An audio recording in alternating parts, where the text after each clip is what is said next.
Hey there, Mr. Redder here. Welcome back to another episode of r/Entitled People Stories. Today we have a very special episode for you, a compilation of some of the best entitled people stories we've read over the past year. So sit back, relax, and enjoy a few hours of the most entitled people you've ever heard of. And by the way, Karen assured me that for every thumbs up this video gets, she won't try to get anyone fired for an entire week. So please smash that like button and subscribe and turn on notifications for new stories from Reddit every single day. My Karen sister and her boyfriend demand to move in with me. I, 24 female, used to be close with my sister who's 27 female when we were younger. When we went to high school, we gradually grew apart. She went to college in another state and we did stay in touch. I graduated from college and landed a wonderful job. I've been dating my girlfriend, 25 female, since last year. She recently got a job and we've been talking about moving in together soon. I've been looking for a townhouse and I found one close to where I work. I put an offer through and it was accepted. I'm not due to move in until the end of September. The townhouse is 2 floors with 2 bathrooms and 2 bedrooms. I let my girlfriend tour the townhome and she loved it. Girlfriend and I have talked about payments and she is more than happy to split the bills. My sister and her new boyfriend came back due to both of them losing their jobs. I treated them to lunch and let them know I was planning on moving into the townhouse. They currently are living with boyfriend's brother at his apartment. They asked if they could live in the second bedroom and I told them that it would be used for guests. Her boyfriend is a huge smoker and I don't like the idea of the place smelling like smoke. After telling them no, they got argumentative and sister told me not to contact her unless I change my mind. It's been a few days since I've heard from her and I'm starting to feel like a huge jerk for not wanting them to move in. Am I the jerk for not wanting my sister and her boyfriend to move in? Dirty little lunch thief. In the past, I've read about dirty little office lunch thieves and have wanted to share mine, but I've had other things going on, wasn't able to post it. This took place when I was still a teen, fresh out of university, working directly under an engineer. The office I was doing my 4,000 hours in was fairly large, 5 floors consisting of a large office building, a Toronto construction firm. Well, I was lazy and always picked up a lunch from Whole Foods, usually sushi on my way to work. My floor had its own break room and fridge, and for the first 6 months, nothing ever went missing until we got a batch of university office interns in, paid interns. Then, wouldn't you know, the lunches started to go missing, and it wasn't just my lunch. Any lunch in-store packaging was gone if there was a name on it or not. Well, after 2 weeks of our lunches just walking away, we were all getting issued, "Don't mess with my salmon sushi." One of the engineers comes up with an idea and asks everyone to throw in a couple of dollars to solve this problem. The following week, he sends a text to the store-bought lunch people to meet in the break room before work and send a text to everyone in the office to not touch any of the packaged lunches. We meet up and he hands us this little spray bottle to spray the packaging. It was this black light reactive spray, glows from a black light, but completely undetectable. Lunch rolls around and guess what? Every single packaged lunch is gone. And this guy brings out a black light and starts looking for fingerprints. He found them on the door down the hall to the elevator. Now imagine 5 of these super nerdy engineers you have never seen walking along a hallway with a black light, like something from a discount CSI. Well, there are fingerprints everywhere, right up to the elevator, on the buttons down to the second floor. Down the hallway at this time, I figured some of the interns are eating our lunches, but I was wrong. We followed it right to the head of sales department desk, and we all demand to see his hands, and they were glowing like crazy. Not to mention, he had touched his face, so there was this glowing mess covering his face. The guy knew he was caught, and we made an agreement not to go to HR, but to get a picture and pizza for our floor every Friday for 2 months. We stayed extra long that day to print out the glowing mess that was his face. We printed at least 100 of them with the caption, "Dirty, dirty lunch thief." Those things went up everywhere. The bathrooms, all over the entryways of the building, every office door and desk in sight. Needless to say, the lunches stopped going missing and I was able to eat my sushi in peace. Edit. I worked there for 2 years after this. The guy never got fired or punished, but he did get made fun of and received the nickname of Lunch Thief. Edit. I don't think I was clear. We took a picture of his face under the black light with the mess everywhere and posted the photos all over the office. Refused database access and told to submit tickets? Okay, boss. Okay, I've been meaning to type this up for a while. This happened at my last job back in 2018. To give some background, I was working as a data analyst at a company in the ed tech sector. For one of my projects, I created a report that we could give to the sales team that they could then use when asking clients to renew their contract. Clients were typically school systems or individual schools. The report was all graphs, even adults like pretty pictures, and it showed the client's data on how teachers and students were using the product. Then our sales guys could show, hey, X% of your students and teachers are using this X times a week, so you should sign a new contract with us. I developed this report for our biggest client and had the top people in sales all put in input when developing it. The big client renewed, which was great.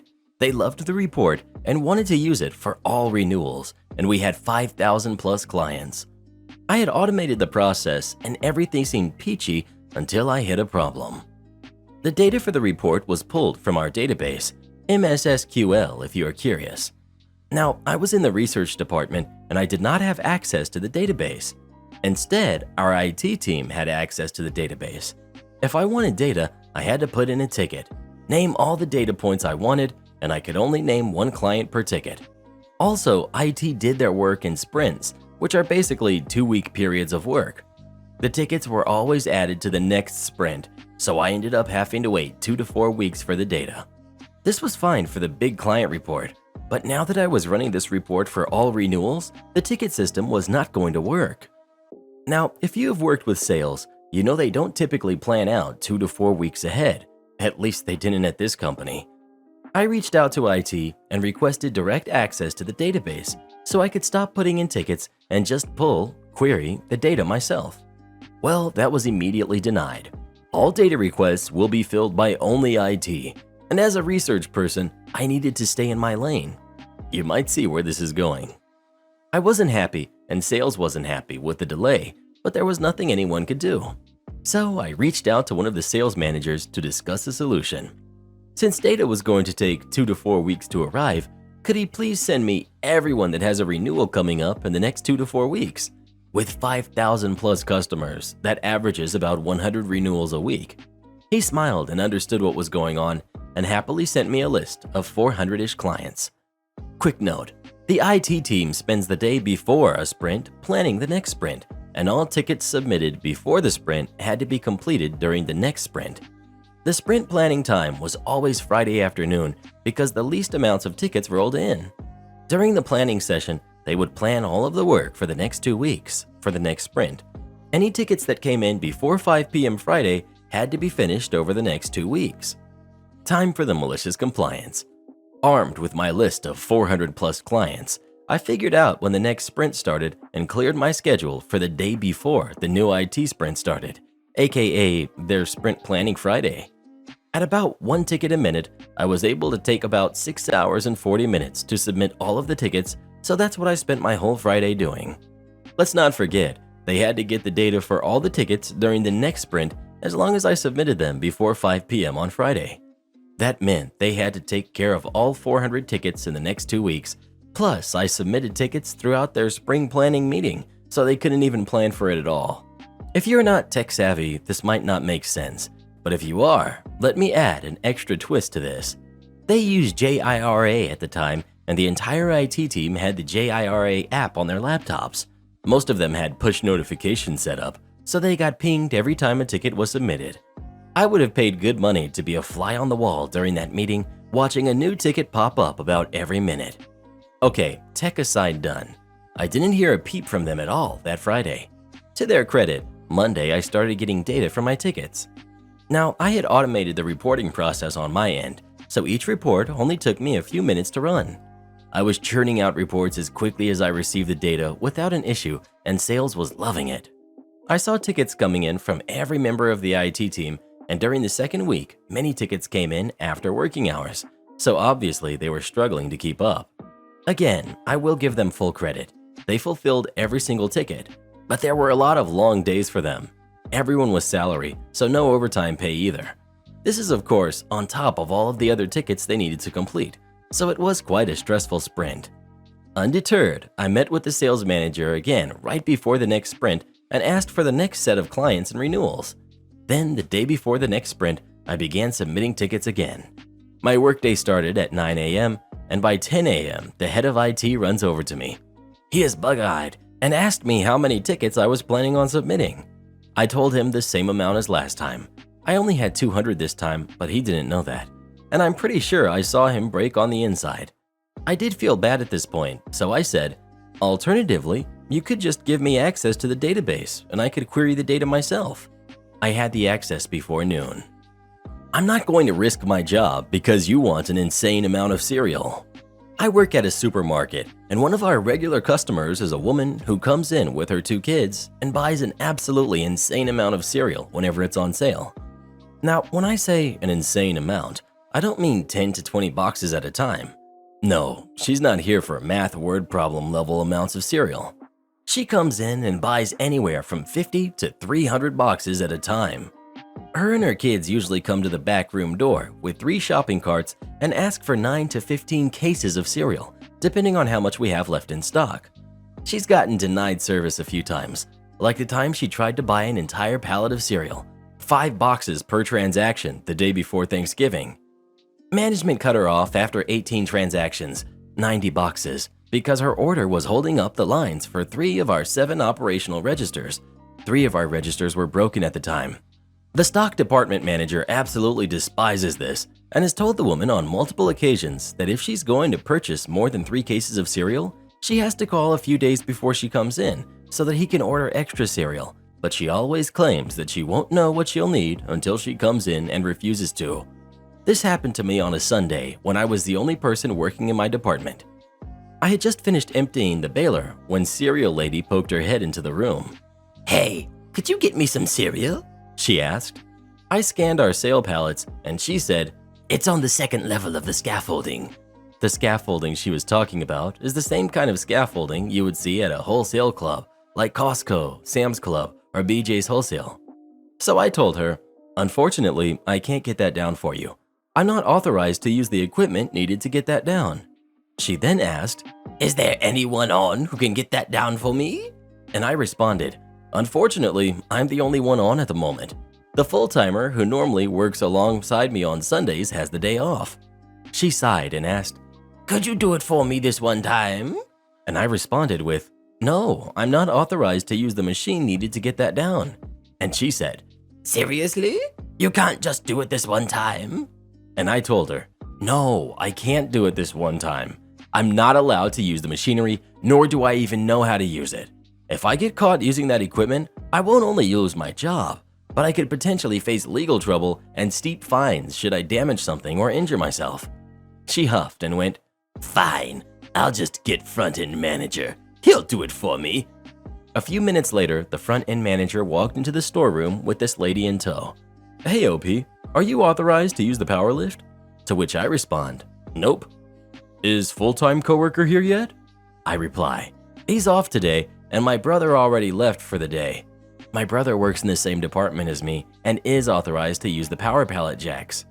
The front-end manager turns to Cereal Lady and said, "I'm sorry, but that product is unavailable for today. There's no one who can get that down." Cereal Lady then shrieked, "You're a manager and you can't get that down for me?" And the front-end manager responded with, "I wasn't trained on that equipment because this isn't my department and therefore I'm not allowed to operate it. You're going to have to come back tomorrow if you want that." Cereal Lady then stormed back to the cereal aisle without another word. I haven't seen her since that day, and my department manager has since started storing the cereal pallets on the same side as the storage room door so that she can't poke her head in and demand 15 cases of cereal without calling a few days in advance.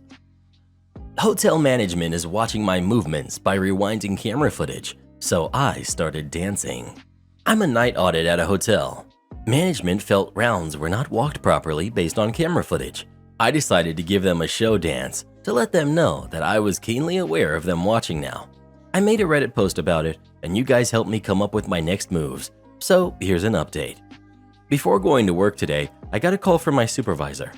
It came to his attention that it was inappropriate that I was now making my rounds in an exaggerated way and that I would know what he was talking about. I laughed and said I was just dancing to make a statement. "Well, that ends now," he said. I promised I would stop. Dancing, that is. It took little effort on my part to make that concession because thanks to you guys, I had a ton of ideas of what other maliciously compliant shenanigans to pull next. However, management hadn't been sitting still either. The first thing I noticed clocking in today is that our security feed now has all interior cameras in full view, taking the spot of the garage, outside elevators, revealing more cameras than I initially counted. I can only see this as a challenge. Management is letting me know they have eyes everywhere. Get to know I have their attention. Because tonight, as well as the coming weekend, the theme is horror. First, I tried to do my rounds in erratic pathways, then the parking basement, then the second floor, from the 8th floor to the 5th, making sure to take the unmonitored staircase as much as I could. The idea is that I would seem to be in one place one moment, then appear out of nowhere someplace else completely randomly. Phase 2 was going down the creepy staircase where there was just one camera, and after first standing still for a minute, frozen in motion, I stared directly into it for about 2 minutes, but no dancing, no more than the occasional deliberate eye contact. Still, sometimes my walking just seemed a little off. Then it would go back to normal, then off, then back to normal again. I always tried to give the impression that the cameras were bugging out by crossing a monitored hallway, walking backwards, then forwards, backwards and forwards again, at times freezing mid-walk while making jerky, jittery movements, then walking twice as fast as if I were a lagging NPC. I know a bit of pop and lock, it helped. I tried to walk a whole hallway backwards and forwards, but bumped into the door on my way back a few times, so I'm afraid that one was a dud. Nevertheless, I carried on. I tried to act spooked at an invisible something in the hallways. I threw up my hands in a defensive, startled, "Don't come near me" gesture, looking panicked, then sprinting out of the 3rd hallway. Finally, as my piece de resistance, I walked down the most monitored hallway right up until the end, then stood with me facing just inches from a wall for a whole minute, then slowly turned around and gave a dead-eyed grin to the camera for another minute. Now, aside from walking backwards and freezing a few times, I kept my promise of not dancing. Of course, if they ask me, I will have but limited memory of my conduct. I might just say something along the lines of, maybe I'm coming down with something. I know I made the rounds, but the details seem a bit hazy somehow. Thanks for all the wonderful ideas, guys. I put them in action. Let's see what the weekend will bring when I work again. They have to give me 2 days off now. I've been working 6 nights in a 7-day period. Whatever happens, I'm ready to face the consequences. I may be a cog in a machine, but today I was a master of my own fate. Entitled lady is angry at me for catching her daughter. So here's something that happened a couple of years ago. I don't remember all of it, but I figured I'd share it here as I've been mostly lurking and commenting. I don't write these often, so bear with me. So I'm from a big town, but I attend university in a smaller place, so I had to move up there. It's also an area where many tourists go as the sea is very close by. So naturally, trains on that route are extremely crowded. I, having visited my parents, board the evening regional train and as usual, crowded. Regional trains are the cheapest without advanced booking, so everyone tries taking the same train. Hence, it was so packed, you basically couldn't move. I somehow made my way through all the tourists away from the door and settle in the front of entitled mom and nice kid, who are stood on the first step of the stairs. The kid is maybe around 13 or 14 and a girl, so with me being 18 at the time, we're not too far apart age-wise. The train departs, and I already start noticing I've made a massive mistake boarding this coach. Entitled mom is the special kind of an entitled person. A minute into the ride, she starts ranting. She asks passengers to back off. Like how, lady? Tells them they stink of sweat. Yeah, lady, it's like 25 degrees Celsius and this train is crowded, and constantly reassembles her bags, occupying an entire step on the stairs going to the upper deck. People can sit on those when the train is crowded, but she felt entitled to have her bags there. I'm not too confrontational, so I don't tell her what everyone's thinking, but people's faces tell the entire story. About an hour into the journey, and we're all collectively losing our mind, Nice kid included, judging by her facial expression. The train reaches a small town and brakes quite violently. Caught off guard, entitled mom bumps into nice kid and she stumbles down the stairs. It was just my instinct, but I tried catching her and somehow got a hold of nice kid. That was close. Entitled mom's time has come. While nice kid wants to thank me for stopping her fall, entitled mom starts screaming at me. Her rant basically goes as follows. Excuse me, did you just touch her? Me. I sure did. Why would you do that? Me. She was about to fall off the stairs. Someone could have gotten hurt. No, she was fine. You're just looking for an excuse to grab her, you sicko. Me. Excuse me, she just nearly fell. I just extended my hands. No, you are not. You are disgusting. I'm calling the police on you. At this point, I'm already done with her. I just ignore her and hope she stops. Also, the whole coach is looking, and my shrugging is met with similar behavior from other passengers. Enter the conductor, a total mad lad. He leans into the coach through the door. Conductor. Sorry for that abrupt halt. Is everyone fine? Entitled mom. No, I am not. We are being harassed here.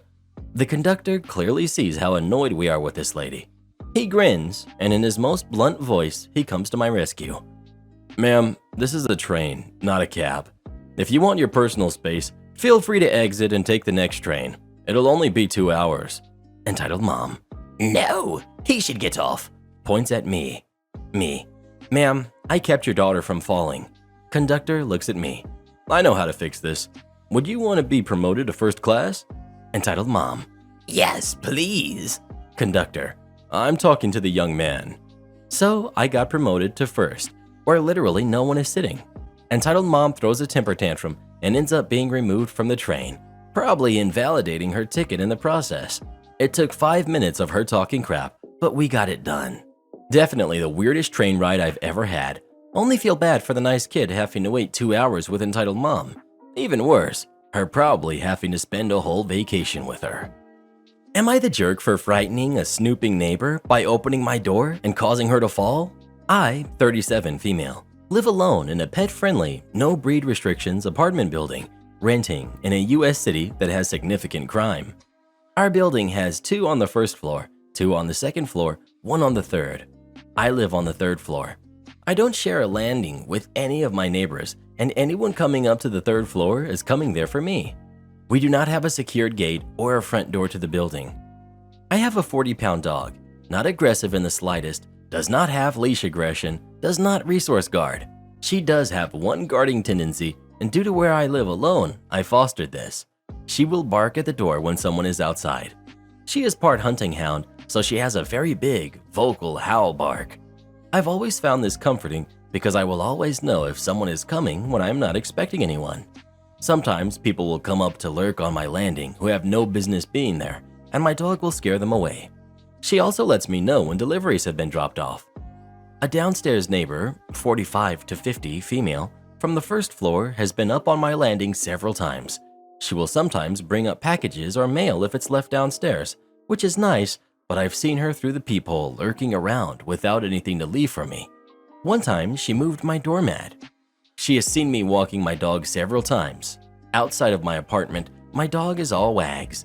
She's asked several times where my other aggressive dog is, because she's been up to my landing and she's heard my dog's big barks. I told her each time that I only have one dog and that she just sounds like aggressive at the door. She hasn't stopped asking about my other dog though. Last week, my property manager emailed about reports that I may have 2 dogs, which is fine, just to let them know because they want to know how many animals are in the building. I wonder how they got this report.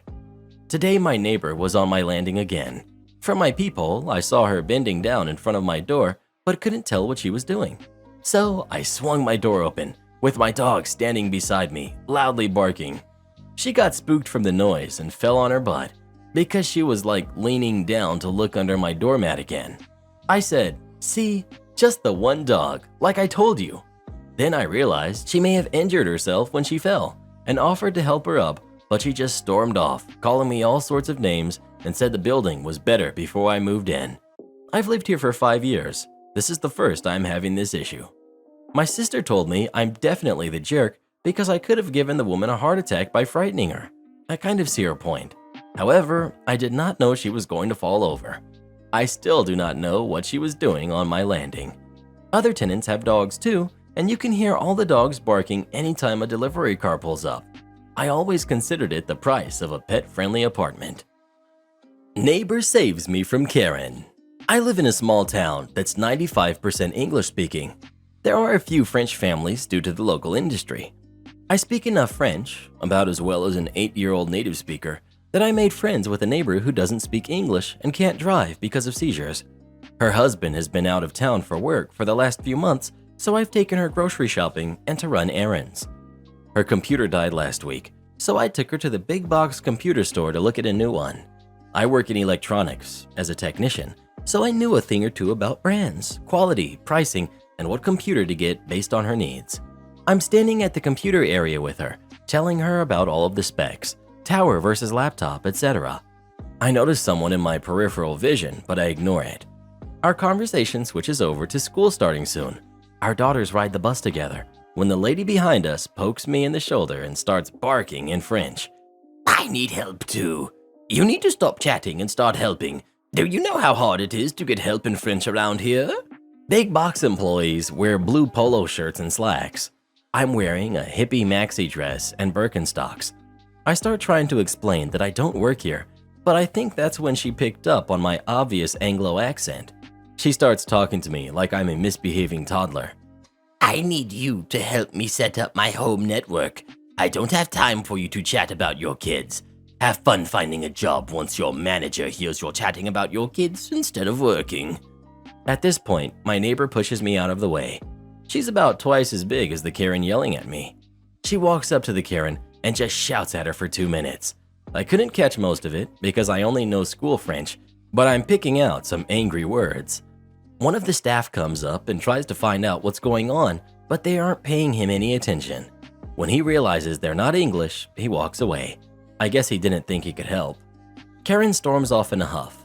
I wish I know what was said. Also, my neighbor is awesome. Edit to add. My neighbor told me what she said, but she paraphrased it for me because my French isn't stellar. Who do you think you are, bugging my friend? What about her says she works here? You are being very rude to my friend who is being very nice. If you had asked nicely, I'm sure she would have helped you. Entitled Mom tries to put me in my place, but tables were turned. Cast. We've got me, we've got Entitled Mom, we've got Entitled Mom's daughter, and the district manager. I was a store manager for a semi-well-known women's clothing store for about 12 years. I left retail altogether 2 years ago. This story is several years old and takes place Black Friday. The company I worked for didn't really have any sales on Black Friday as they always had clearance markdowns every week. As store manager, I was required to be there at 7 a.m. when we opened. I didn't get off until about 4 p.m. that day. I had closed the day before Thanksgiving. We were told that any overdue layaways needed to be put back on the floor Wednesday night, so we wouldn't miss any if we were close to making our monthly bonus Saturday night at close. So I put all overdue layaways back. There were quite a few, as we had been extremely busy and hadn't put back any. I realized this meant no one had probably called our customers informing them their layaway was due. We always try to do this, but for some reason we hadn't done it due to being busier than normal. Anyways, Friday morning around lunchtime, Entitled Mom enters. She comes up to the register after looking around and says she wants to pick up her layaway. I immediately recognize her as she shops at several of our company's surrounding stores. I remembered putting her layaway back as it was 2.5 weeks overdue. I told her I was sorry, but I cleaned out all of the overdue layaways Wednesday night. She went off on me, called me and my employees idiots, you name it. She says, I want my money back then, in cash. Me, I'm sorry, but as you know, our policy doesn't allow for layaway refunds to be given back in cash. It's required to be put on a gift card. Since when? Since the beginning of this year. She said she wanted to speak to my manager. I started backing up towards the store phone as I waved and told her I was the store manager. She says for me to get my district manager on the phone. So I called my DM, explained the situation, all the while the customer is speaking quite loudly and my district manager can hear her. DM, is that her? Me, yes. Entitled Mom, let me talk to her. DM, tell her if she can bring her receipt showing how she paid every payment, I will allow you to give her the money back with how she paid. Otherwise, it goes on a gift card. Me, okay. DM, let me know if she's okay with that. And if not, I'm in the next town over store. I can be there in 10 minutes. Me. Okay, bye. Me to entitled mom. So DM will allow me to give you cash back. Entitled mom smiles real big. But you have to have all receipts showing you paid cash. Entitled mom's face falls. Okay, fine. I'll be back. I'm going home to find my receipts. All my employees are looking at me like, wow. As I'm walking the store, I got to thinking, you know what? I'm gonna show her some grace. I went and pulled her layaway slip, found everything in her layaway and put it aside. She came back with her daughter, entitled daughter, about 20 minutes before the end of my shift. She walks up to me and tosses her receipts on the counter and says, there, now about my money. Me. Well, I wanted to let you know that after you left, I pulled your layaway slip and went and found all your items that had not been sold yet. Here they are. But I want you to understand something. Yes, we could have called you to remind you, as I know you are a frequent shopper with our company. However, I want you to understand something. You see, all these people in my store right now, about 20 to 30 people. Well, my entire year has been busier than normal for me and my staff. We've been doing the best we can. This is only going to get worse the closer to Christmas. I want you to know that I did not appreciate being spoken to like I wasn't worth anything. I am a human being and I have feelings. If you cannot respect me and my employees and the job we are trying to do, you can leave and not come back to my store. Same goes for your daughter. She had been rolling her eyes at me and huffing the whole time I spoke. I will not tolerate blatant disrespect from my customers when we are following our policy and doing our jobs. I did not have to go and pull your layaway items for you, but I did, because I wanted you to have your items. But if you don't want them, my assistant will take them right now and put them back on the floor. Y'all, she was floored that I would say that to her. She was quiet for a moment and spoke with her daughter on what they wanted to keep or not. She turns back to me and says, I'm sorry for how I acted. You are right. I behaved badly, and for that, I apologize. I will take everything in the layaway, and we can use the refund towards the final total. I want you to know that it will be a while before I do come back in here, though. I told her I understood, and that I hope we could have a good employee/customer relationship next time we meet. I ran into her at another store months later when I was helping the store manager out. She came up and gave me a hug and said she was gonna come and see me soon in my store. She was in there the next week. My entitled mother demands I hand over my house to her because my sister is pregnant and needs it more than me. I, 31 male, have a sister who's 28 that has honestly been the golden child to my mother, but not my father for as long as I can remember. My parents divorced when I was a teenager because my mother cheated with an old high school ex-boyfriend and has always been controlling, manipulative, and narcissistic. And sadly, my sister was like her little mini-me. Our mother also seemed to believe she had total authority over me anytime she so much as snapped her fingers. She'd snap them and order me around like a dog. It was demeaning, and my sister always backed her up too. So, no surprise, I went to live with my dad full-time after our parents split, while my sister stayed with mom. The two of them were very alike, and both pretty much stopped speaking with my father unless it was about money. Though I'm more like my dad. My father was very business-oriented and started teaching me how to do his line of work as soon as I was 16. I got pretty good at it, and after 12 years of working for my father, I was made a partner in his company. Things were great, but then about 8 months ago, tragedy struck. My father had become somewhat immunocompromised due to being a heavy smoker for much of his life and passed at only 60 years old after he caught it. I met my mother and sister for the first time in years after we had a socially distanced funeral for my father over video call. My father was cremated by his own request and buried in a local cemetery, so there was no body or casket. My sister seemed to grieve, but my mother looked indifferent the entire time, though I honestly was not surprised. The last time she saw my father, she screamed at him that he owed her more money and then threatened to sue him, to which he just laughed at her. He had paid alimony and child support as long as he was legally mandated to, and no more than that. And he even put $30,000 towards my sister's college fund. But 10 years after the divorce, he was no longer legally required to send mom money anymore because of the judge's ruling. And she's by no means broke. She works the same job she's had for nearly 3 decades, fully owns the old family home we used to share, and even rents out 2 of the rooms through Airbnb regularly. She's by no means hurting for money. Sometime after the funeral, my dad's will was read. Apparently, he had figured that if his heavy smoking didn't eventually do him in, something else would, and even joked about it in a pre-recorded video. I was pretty much willed nearly all of his assets from most of his money to his business and home. He left my sister a car, a 2015 Nissan Altima, and about $10,000 in cash. My mother only got $1,000 and a few other items that she had been claiming were rightfully hers since the divorce. Beyond that, I got the rest, and my girlfriend now lives with me in the house my father passed down to me. My sister pretty much went from finishing 2 years of community college to living off her boyfriend and only working part-time online for several years. And during that time, she got pregnant, but sadly lost it. I wasn't aware until after the funeral because we were practically no contact and no one else told me. When lockdown hit, her boyfriend's job started downsizing little by little, and eventually he was only able to stay on part-time, which hampered their finances to the point he was finally telling her that she needed to look for better employment as well since he was trying to find a second job. And then she got pregnant. She claims her and her boyfriend were careful, but calls it her miracle baby. One evening, I got an unexpected knock at my door, and when I answered, I was unpleasantly greeted by both my mother and sister. They both walked right in without even asking and made themselves comfortable in my living room. My girlfriend and I shared a look of confusion, and I asked why they had come by.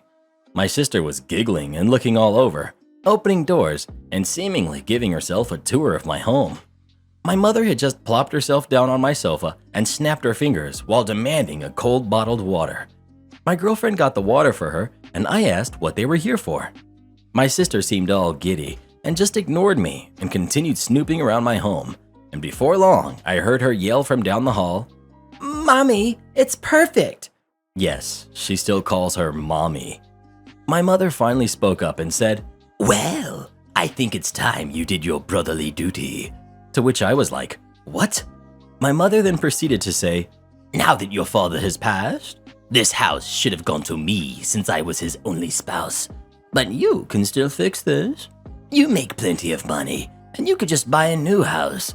Your sister needs this one so much more since she's the one with the baby on the way. But if you're so determined on staying, you could just keep to one room and cover all of the bills until you decide to move out." My girlfriend and I read enough Reddit to know exactly where this is going and how it would play out if I let it go on. So I guess you could say we were mentally prepared. I took a deep breath and stated aloud, "That's not happening. You don't order me around, especially not in my own home. Yes, I make plenty of money, but like Dad, I'm gonna save it for when I really need it. Not that you care." My mother started snapping her fingers at me like she used to and loudly stated, "Stop! I am your mother, and you will do as I say because I brought you into this world and I'm the one in charge here. And as far as you're concerned, I am God. That means when I say jump, you say how high. This house is rightfully mine, and your sister will live here. Consider this your formal eviction. But since I'm gracious, I'll give you 2 weeks to pack your bags and transfer the deed to me." In the back of my mind, I'm thinking, this can't be real. But then I just grabbed my cell phone and started dialing. My mother quickly stood up and yelled, "What are you doing?" And I retorted, "I'm doing what I should have done as soon as this crap started. I'm calling the cops to get you out of my house." She started swiping at me and managed to knock the phone out of my hands. Then she proceeded to try and stomp on it, but I was quick enough to snatch it up before she could. "That's it. If you don't leave, I will force you out myself." She proceeded to slap me, and I returned the favor twice as hard. So much so I ended up knocking her back onto the couch. She held her hand out over her smeared makeup on her face in total shock, and then yelled, "How dare you!" I went back to dialing on my phone and said that if she didn't leave, I would have police come and remove her by force. My sister came barreling in between us, holding her arms out and saying that I should just do the right thing for once in my life and be a good big brother. I snapped and said, "Oh, really? I'm the bad sibling?" Last I checked, I was the one who had to work for a living since I was a teenager. I had to do all of the chores in the house while you just sat on your butt playing video games or talking with your friends all day. And you used to steal my hard-earned money just to go out shopping after you spent all of your allowance. You're a complete mooch and a thief, so I don't owe you crap. Now both of you, get out, before I decide to dial this last number. My sister started to tear up, crying like a baby, and said, "Mommy, make him stop." My mother began hugging her and kissing her cheeks while giving me a death glare. Then she seemed to think she had gotten smart and said, "You know, if you do call the police, I can just tell them that you hit me. And who knows, I could maybe say to everyone you wanted to do a lot worse to a poor pregnant girl in need. I don't think that'd be a very good thing for your—" I cut her off with a raised hand and said, "Just stop. If you haven't noticed, my girlfriend over there has had her phone out recording almost this entire time. And that means we have recorded evidence of you assaulting me first and openly stating you'd lie to the police. I don't think that would be so good for your reputation at your job or your little Airbnb. If looks could kill, my mother would have blown me up." But she quickly deflated and started dragging my crying sister out by the arm. My sister was somehow acting like a complete toddler and broke loose of our mother's grip to sit down on my porch step and have a tantrum. I just gave my mother a look and said, "Do you see now? This is the result of the spoiled way you raised her." She glared at me again, and then I was treated to a show of my mother trying to drag my sister off of my porch steps. But she latched onto the porch handrails and kept saying, "You promised me," over and over again. I let out a cackle and told them both from the door to never come back. My mother gave me the one-finger salute and then went back to trying to drag my sister off the porch. It took a few minutes, but she finally got my sister to get up and leave with her by saying, "I am a cruel, heartless jerk who will go to heck for this." I laughed some more and said that there's also a special place in heck for liars and narcissists who try to manipulate others to get their way. My mother clenched her fist and was about to say more when I just held up my smartphone again with it recording and said, "The clock is ticking, Mom. Get off my property." My mother then walked my sister to the car, gave me one last snooty look, and drove off. I thought that was the end of it, but letting things go was never something my mother would do. After a few days, I started getting messages from people I know and some relatives online. A lot of them were furious with me, but others just had questions about what was going on. I tried to check my Facebook, but couldn't see anything they were saying because my sister and mother both blocked me on their social media. But my girlfriend could still see everything because they kept their profiles set to open. We screenshotted everything and then printed some of it out. Both of their profiles had posts that called me a greedy, heartless jerk who stole the house that was meant to be my sister's inheritance right out from under her by paying off the lawyer who handles Dad's will, which is a complete and utter lie, and they both knew it. I called my lawyer, who was also my father's lawyer and a trusted family friend, and gave him copies of all the screenshots from Facebook and the video my girlfriend had recorded the day my mother demanded the house. He wanted to just write a formal cease and desist, but I wanted to take it further than that, and he sent them a letter I told him to write via express mail that had to be signed for, so I know they got it. My mother called me in an absolute fury the same day the letter was delivered. I told her that if she and my sister didn't redact all of their untrue social media posts they made about me and tell the absolute truth, I'd send all the information I have to the whole family, her boss, and upload the videos we recorded of her online. And then I'd sue her on top of it. She called me unreasonable and said that she just did what she did for my sister's sake, and then went into a full-blown lecture reiterating her belief that my sister still needs my house more than me. I bluntly stated I didn't care what she thought, and if she didn't redact everything and tell the truth, I'd make sure her career would be over. She begrudgingly said, "Fine, you win. Have it your way and keep the house," before hanging up the phone. That very evening, all of the lying posts disappeared from both of their profiles. I was unblocked, and my mother gave me and everyone else an apology, claiming that she jumped the gun with everything she said because she thought my sister needed my house more than me because she's broke and pregnant. But the house was rightfully mine according to my father's will, and she knew that even before my father passed. So she had no right to try and claim it. As for my sister, she also apologized, but more or less just parroted everything our mother said, while claiming she just went along with her ideas. And then she blamed what she did all on our mother and her pregnancy hormones. The replies poured in for some time on both my mother and sister's profile, many furious with them for trying to take my house. I got a lot of messages of sorries and my bads from those who had previously believed her.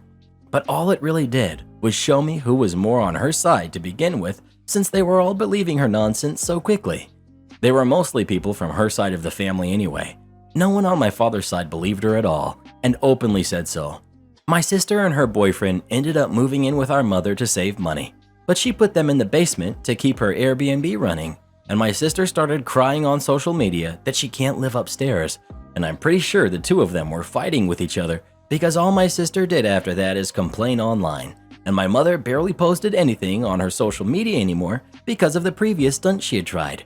And for those of you who read this far, it's not the end of the story. Stay tuned for the rest soon. Don't eat at restaurants if you can't even afford it. Okay then, we won't. After reading about entitled waitstaff, it reminded me of what I experienced new to North America. At the time, I had just moved from a small village in Europe. When I had moved to Canada, I met up with others from my tiny area in Europe. Being from the same little country, we all became close. I had become friendly with a next-door neighbor who was a waitress at a mid to high-level restaurant in this town. She told me I should stop by, and so I did. I brought my friends along, and it became a thing, where 9 to 12 of us would come in and eat and be served by her, at least once a week, every single week, often 2 times a week. I asked her if that was okay, but she never seemed overwhelmed, and we often caught her just chilling at the front desk once she was done with the initial plates. More on that later. Again, we are not from a tipping country, so I initially was going to tip 15%. Then I was graciously informed by the host that an auto 18% tip was added to the bill for groups larger than 6. Okay, great. Didn't have to figure out how much to tip. After almost 3 months or so of this, she stops by as I'm taking out my trash. One thing to know about her is that she seems nice, but also has no tact, and can have a bossy demeanor. She tells us she enjoys having us as customers and loves seeing us enjoy the food, but that we should be tipping 20% minimum. Heavy emphasis on the minimum. Also, good tippers would tip at least 30%. I'm a bit stunned that of all the things she'd talk about, this was it. So I simply say, I'm sorry, okay. She finishes off with her signature sweet smile and the words, "Sorry, hun, if you can't afford to eat out, then you shouldn't be doing so." Now, if she was polite and said something like, "By the way, it's customary to tip this much if we do a good job. I understand you might not know the customs here," then I would have understood. But many times I remember she was inattentive as a waitress. We'd often have to flag her down after making eye contact, where she'd just wait behind the counter.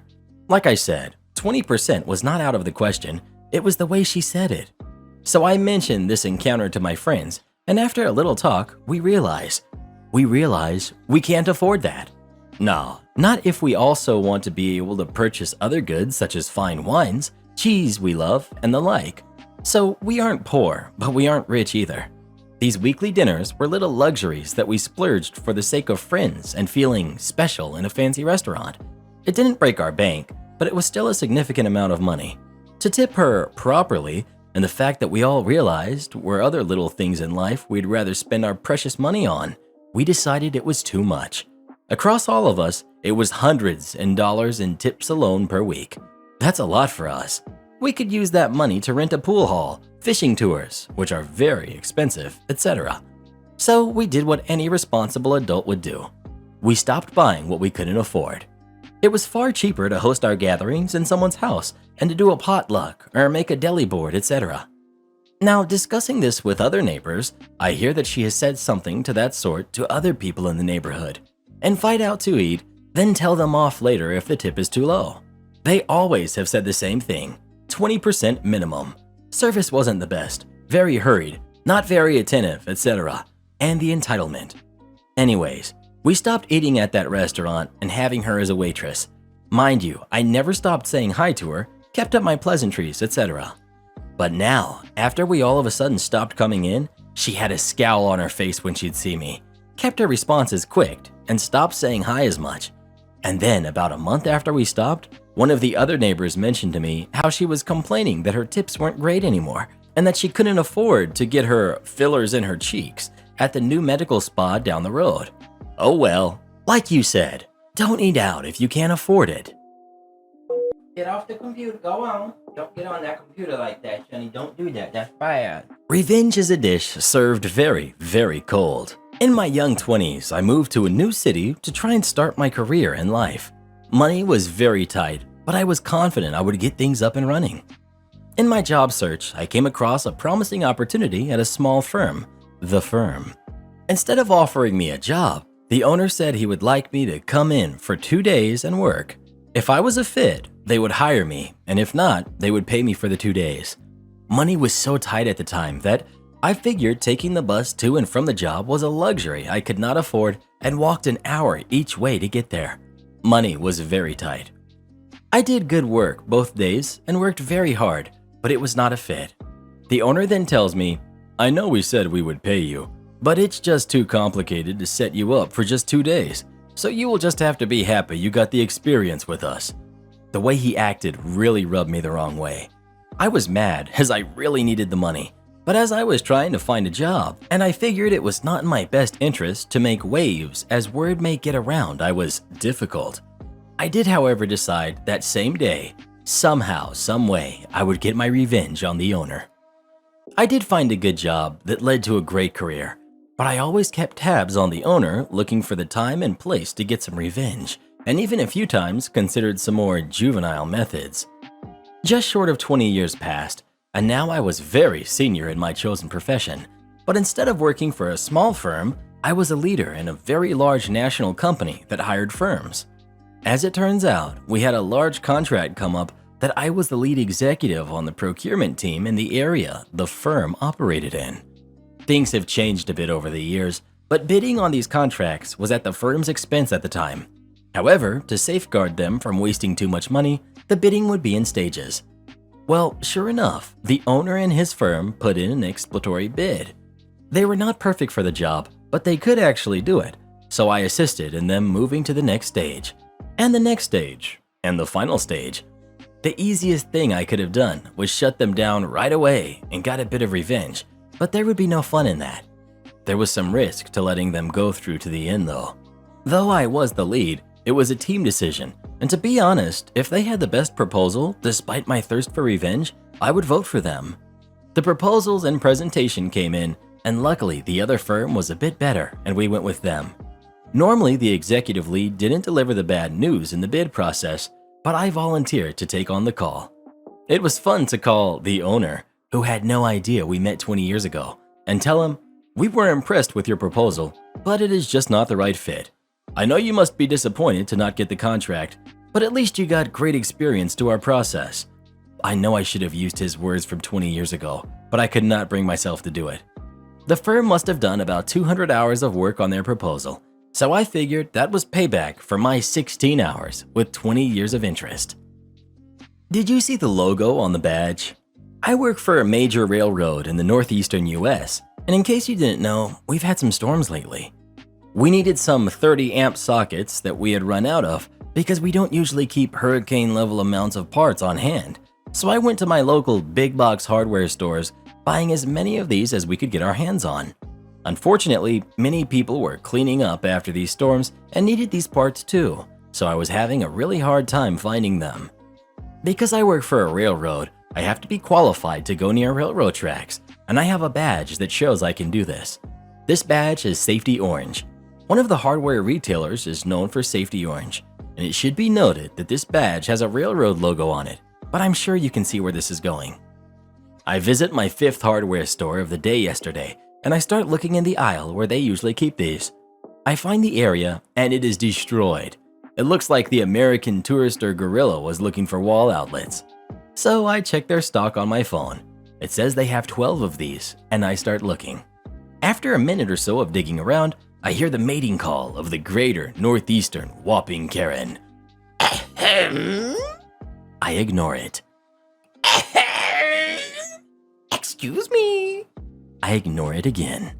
Still digging in the shelves, I find an unopened box of 30 amp 4-wire sockets. Pay dirt. I've been buried up to my waist in dusty shelves looking for these, so I pull myself out with a box of sockets looking like I just wrestled a badger. I came face to face with the Karen, all of 5'2", asymmetrical bob, chunky jewelry, sunglasses from the Kardashian collection, the whole bit. So, are you deaf or just plain stupid? Now, I'm pretty low on hoots to give on a good day, but today I'm completely out. My hoots are so low, they are in danger of collapsing in on themselves. So, with all the sass I can muster, I say, "Neither, Karen. I just don't give a darn about what you say." We all know that Karens love being called Karen. Karen: "What did you just say to me?" "I said I don't give a darn." "Where's your manager? I hope you enjoyed your last day working here. You're done." "I don't work here. That's why I couldn't care less about you, your opinion, or who your husband is." "Of course you do. Why else would you be wearing an employee badge?" "Employees here wear aprons, not badges." "But it's orange." "Yup. Bye." "You're not going anywhere until I talk to your manager." And she stretches her multicolored talons for my badge. Me: "You really need to think hard about what you do next. Any part of you that touches me is going to be broken. I already told you I don't work here. I'm leaving. Find someone else to complain to. I'm not interested." Now, admittingly, this was beyond the pale, because as I said, I was tired and irritated from a stretch of long, back-breaking days, and this is my 5th store today, and now I have to go and start work, so I did feel bad for how I talked to her as I walked away. I find a few other things I need and head up to pay. As I'm up at the customer service desk trying to ring up a tax-free sale on this stuff, I hear the shriek of the Karen. "That's him! I'm not leaving here until he's fired." A woman in her mid to late 40s with a kind of exasperated face comes walking up to me and says, "Manager, listen, I'm the manager on duty. This lady is in here all the time and she's a huge pain in my butt, so I'm sure that she's completely full of crap. But she says you pushed her over, called her a bunch of names, and threatened her." Me: "Literally none of that happened. I told her that if she touched me, she was going to regret it, and that was that." Manager: "I thought so.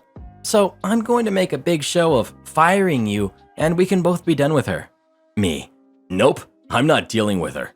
She acts like a self-entitled jerk because you bend over backwards for her every time she throws a tantrum. You do what you want. I'm not playing." Karen was standing behind her, sputtering like a lawnmower engine when I said that, but I didn't hear what happened after that. The cashier winked at me, handed me my receipt, and I left. If I see one pineapple on my pizza, I'm coming in personally to kick your butt. When I was in high school, my best friend and I worked at a pizza joint. We were drivers and would make pizzas between deliveries on slower days. One slow weekday evening, a bloke calls in and orders a pizza. He orders a specialty pizza that typically has pineapples and requests no pineapples are added. No problem, we get those requests all the time. But he takes it a step further. "Last time you guys put pineapples on it. I swear, if I see one pineapple on my pizza, I'm coming in personally to kick your butt." Whoa. I hang up, shocked at the unnecessary threat to a teenager, one who was about to handle his food, and tell my buddy about the call. Immediately, our wheels start turning and we devise a brilliant plan.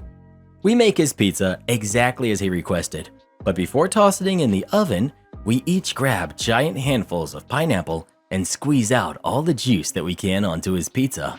When we were finished, there was a standing pool of fluid across the entire pan. I cook it, box it, and have the pleasure of delivering it. When he answers the door, he repeats the threat he made on the phone. "Sir, I personally made this pizza myself, and I can guarantee you that you will not find a single pineapple anywhere." Satisfied, he takes the box from me, and I head back to the restaurant. Like a giddy schoolgirl waiting for her crush to call, I stared at the phone, willing it to ring. Finally, it does, and the caller ID confirms my hopeful anticipation. He has lost his mind, screaming about how he demanded no pineapple, but it's all he can taste. I calmly tell him I was the one who made and delivered it, and I reassured him I put no pineapple on the pizza. "Sir, please take a picture of the pizza, because if a pineapple made it onto the pizza, we want to make it right. As I said before, I made it myself and was extra mindful that no pineapple was added." He finished his crazy tirade and slammed the phone down. Still waiting for his butt kicking that he promised. Edit: the dude was not allergic to pineapple. We had previous history with him, and he was just a jerk. Am I the jerk for letting my friend know he's not the baby's father? Using a throwaway account and fake names for this. Okay, background here. I've been dating this girl, Meg, since the start of February. We obviously haven't been able to really date much with stay-at-home in place, but we were able to go on a few dates and hang out sometime before everything hit.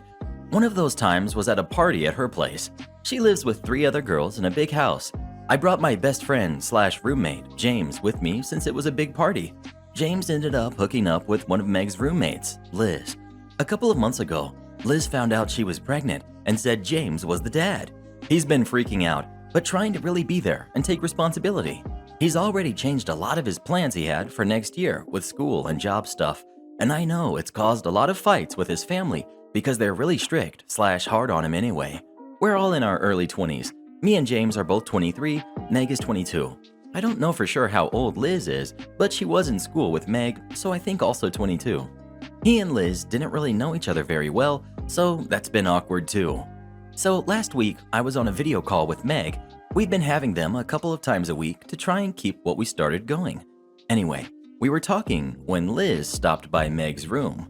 Liz didn't know Meg was on a call, I guess, and started talking to her about how stressed she was / what she was gonna do because she had to tell her ex that he's the dad of the baby. I was shocked. When Meg got back to the call, she knew I had heard and asked me not to say anything to James. She said Liz wanted to talk to the baby's dad / her ex before she told James he wasn't the father after all. I guess she really did think the dad was James at first, but the timing doesn't add up right for that. I'm not sure on the details. I agreed at first, but then a couple of days later, James was crazy stressed about the baby and money and trying to make plans, and it felt wrong not to tell him. I let him know what I had heard. It led to a pretty big fight with him and Liz, and now Meg is mad at me. I get that she was trying to protect a friend, but I hardly know Liz, and James has been my best friend since high school. I couldn't keep that from him, right? I do feel bad that Meg is upset. I know her and Liz have been fighting about it too, which sucks. I didn't want that. I know Liz has been stressed about being pregnant during what's going on too, and I'm sympathetic to that. I just feel like I had to look out for my friend.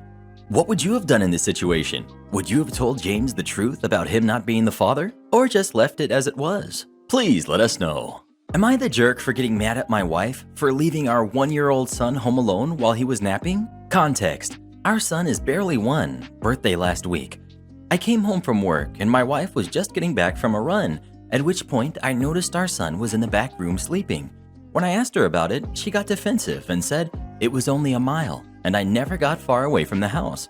I don't think this is safe, so I got mad at her and the whole thing escalated into a fight where I told her what she did wasn't safe. Now she's mad at me, thinks I'm being a judgmental jerk, and doesn't want to talk. She thinks it's no different than being outside in the backyard while he's napping. So what's the deal? Am I the jerk? Karen's sister-in-law lost my $2,000 camera at the beach, so I'm suing her. I'm 26, female, and my sister-in-law, who's 20, moved in with me and my husband weeks ago because of problems with her boyfriend. She isn't planning on going back until he apologizes, even though she broke his Xbox device in an argument. I'm a blogger. I have a small space in our apartment, sort of like my office, but very small, where I work for hours. Sister-in-law always enters the room and takes stuff and doesn't return it, resulting in me replacing it until I get a lock. She was going to the beach with some friends to let off some steam and asked if she could borrow my $2,000 video camera to record the trip, but I declined and explained that I was working on the weekend and I would need it. I got done with my project and left my camera on the desk. When I woke up the next day at 9 a.m. and had a shower, then breakfast, I entered my office and didn't find my camera. I freaked out, and my husband told me to calm down because his sister took it with her to the beach. He assured me it was in safe hands, but I kept worrying about it and was upset by the fact that she took it and he gave her the key. She got back at 7 p.m. and was complaining about getting in a fight with her boyfriend after seeing him with someone else at the beach, and it ruined her day. She started crying loudly and cussing him out. I asked for my camera back, and she said she didn't have it. She left angry after the encounter and forgot her sunglasses, her cream, her hat, and my camera at the beach. Her friend, Aiden, picked some of the stuff up and brought it back, but the camera apparently was stolen. I started yelling, calling her irresponsible and reckless, and this was a $2,000 camera she left behind. She started apologizing, then tried to blame it on her now ex-boyfriend for getting her into a fight with this girl he was with. I said I need the camera for my work, and she had to replace it like yesterday.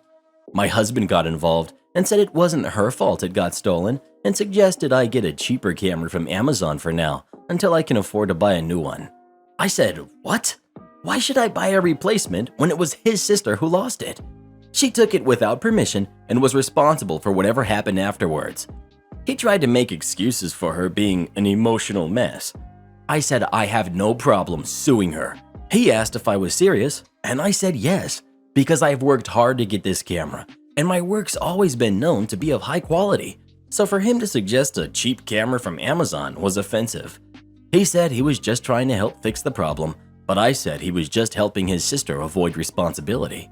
Both him and his sister aren't speaking to me anymore, so suddenly claiming they're giving me time to calm down, where in fact, they're cold-shouldering me, making me feel guilty for saying that.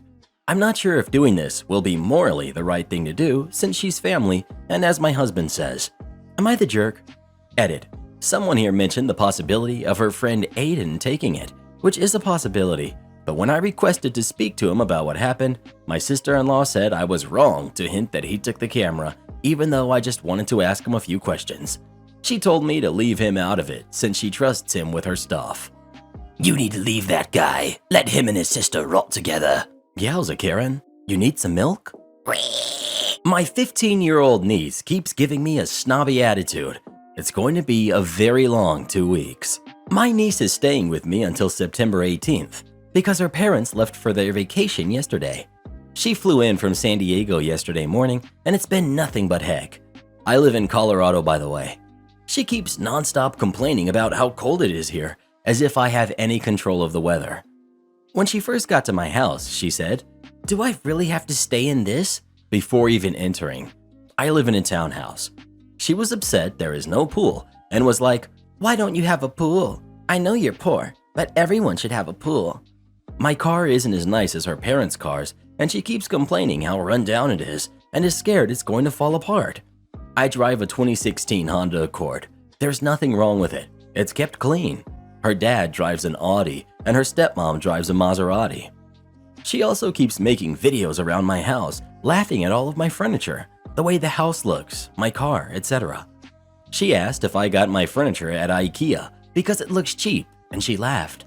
She's complaining because there's carpet throughout the house, and only poor people have that, and that the bathrooms have tile floors and not marble, and that she has to shower in a tub shower with a shower curtain. At her house, it's a stand-up shower with marble walls, and there's a glass door. I don't have stand-up showers. She's also mad that there's no sauna in the bathroom. She said straight to my face, "I can't believe I have to stay in this crappy place until my parents get back," and then walked outside and slammed the door and was texting someone, probably her dad. She's very close to him. As of today, my guest bedroom already has stuff out everywhere. The blankets I originally had on the bed, along with the pillows, got thrown into the hallway and replaced with the ones she brought. She has clothes all over the floor. She has a few dishes with half-eaten food sitting on the floor. I told her yesterday no eating or drinking upstairs. She's using the dresser as a vanity and left all of her makeup and used makeup wipes out everywhere. She said if I want the room clean, I can do it myself or hire a maid, then laughed and said, "Oh wait, I forgot. You're too poor for that." I ordered takeout last night from a local restaurant, and she made fun of the menu because the prices were cheap. $25 for a burger is cheap? And she got the $80 filet mignon dinner and threw most of it out because it tasted weird and she wasn't that hungry. Her dad sent me $650 to feed her and take her to do whatever, so that came from that money. Yesterday, we went to eat at Outback Steakhouse for lunch, and she refused to eat any of her food.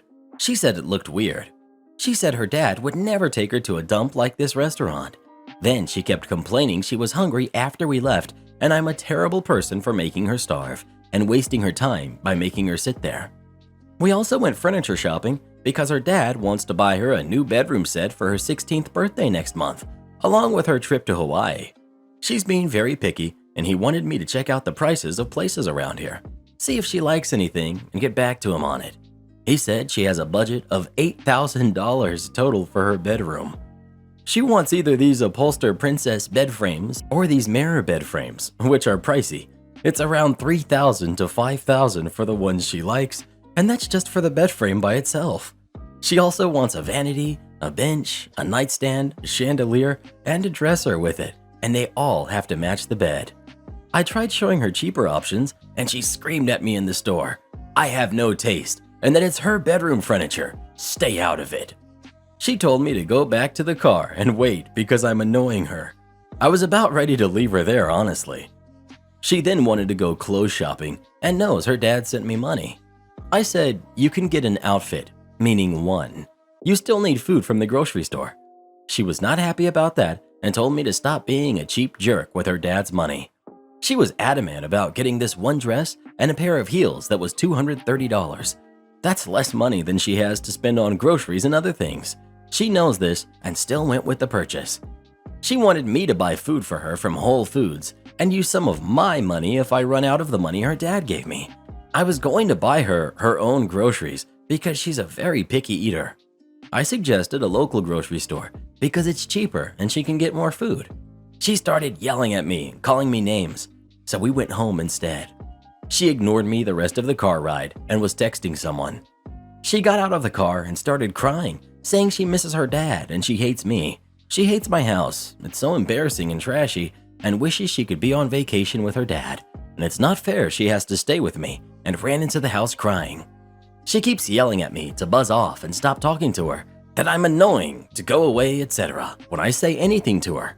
I was eating a sandwich earlier, around almost 4 p.m., and she came downstairs and said, "Nice to see you feed your fat face while I starve. You're such a selfish jerk. You know that I hope you choke on it," and rolled her eyes and went back upstairs. I ordered pizza for dinner, and she started crying at the table that she misses her dad. I asked if she had called him and talked to him today, and she said in a rude tone, "What do you think?" and rolled her eyes. Then she was complaining about how gross the pizza was and got up and took the box and threw it in the garbage. She then told me to go to a gym and to lose weight, said that I'm disgusting and went outside. She also just took a super long shower and said she's going to keep doing it every day since it's so cold here, and if I don't like it, tough, because she doesn't like being cold or being here. She swore at me for not turning on the heat in the house. It's not cold enough to turn the heat on, in my opinion.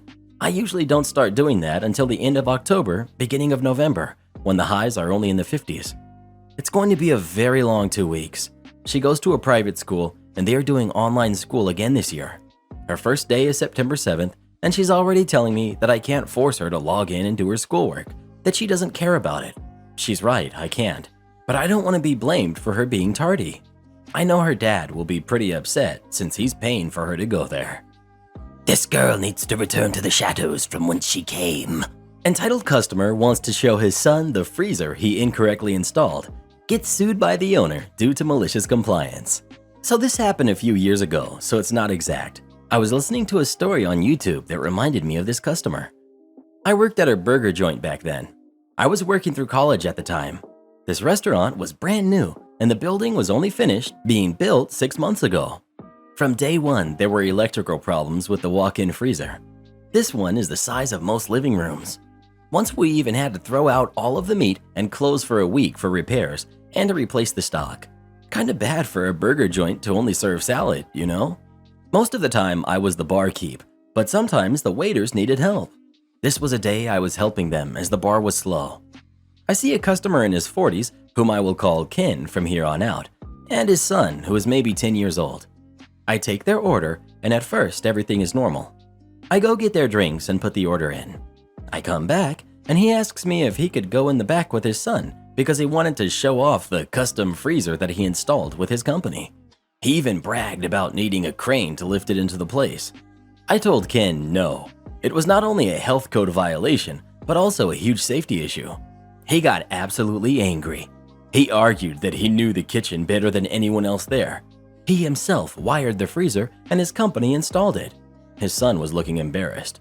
He even asked his dad to stop, and he didn't need to see it. Ken berated him, asking if he was proud of his dad and the restaurant equipment/electrical company he owned. I told him I would go ask the manager just to make him happy. I wasn't going to ask. I knew the answer. I went to the back for about 2 minutes and ran a load of dishes for the dish guy while I waited on Ken and Son's food. The food came out, and I took it to them and told Ken the manager said no. Most people would be okay with that. He demanded to speak to the manager himself. Cue malicious compliance.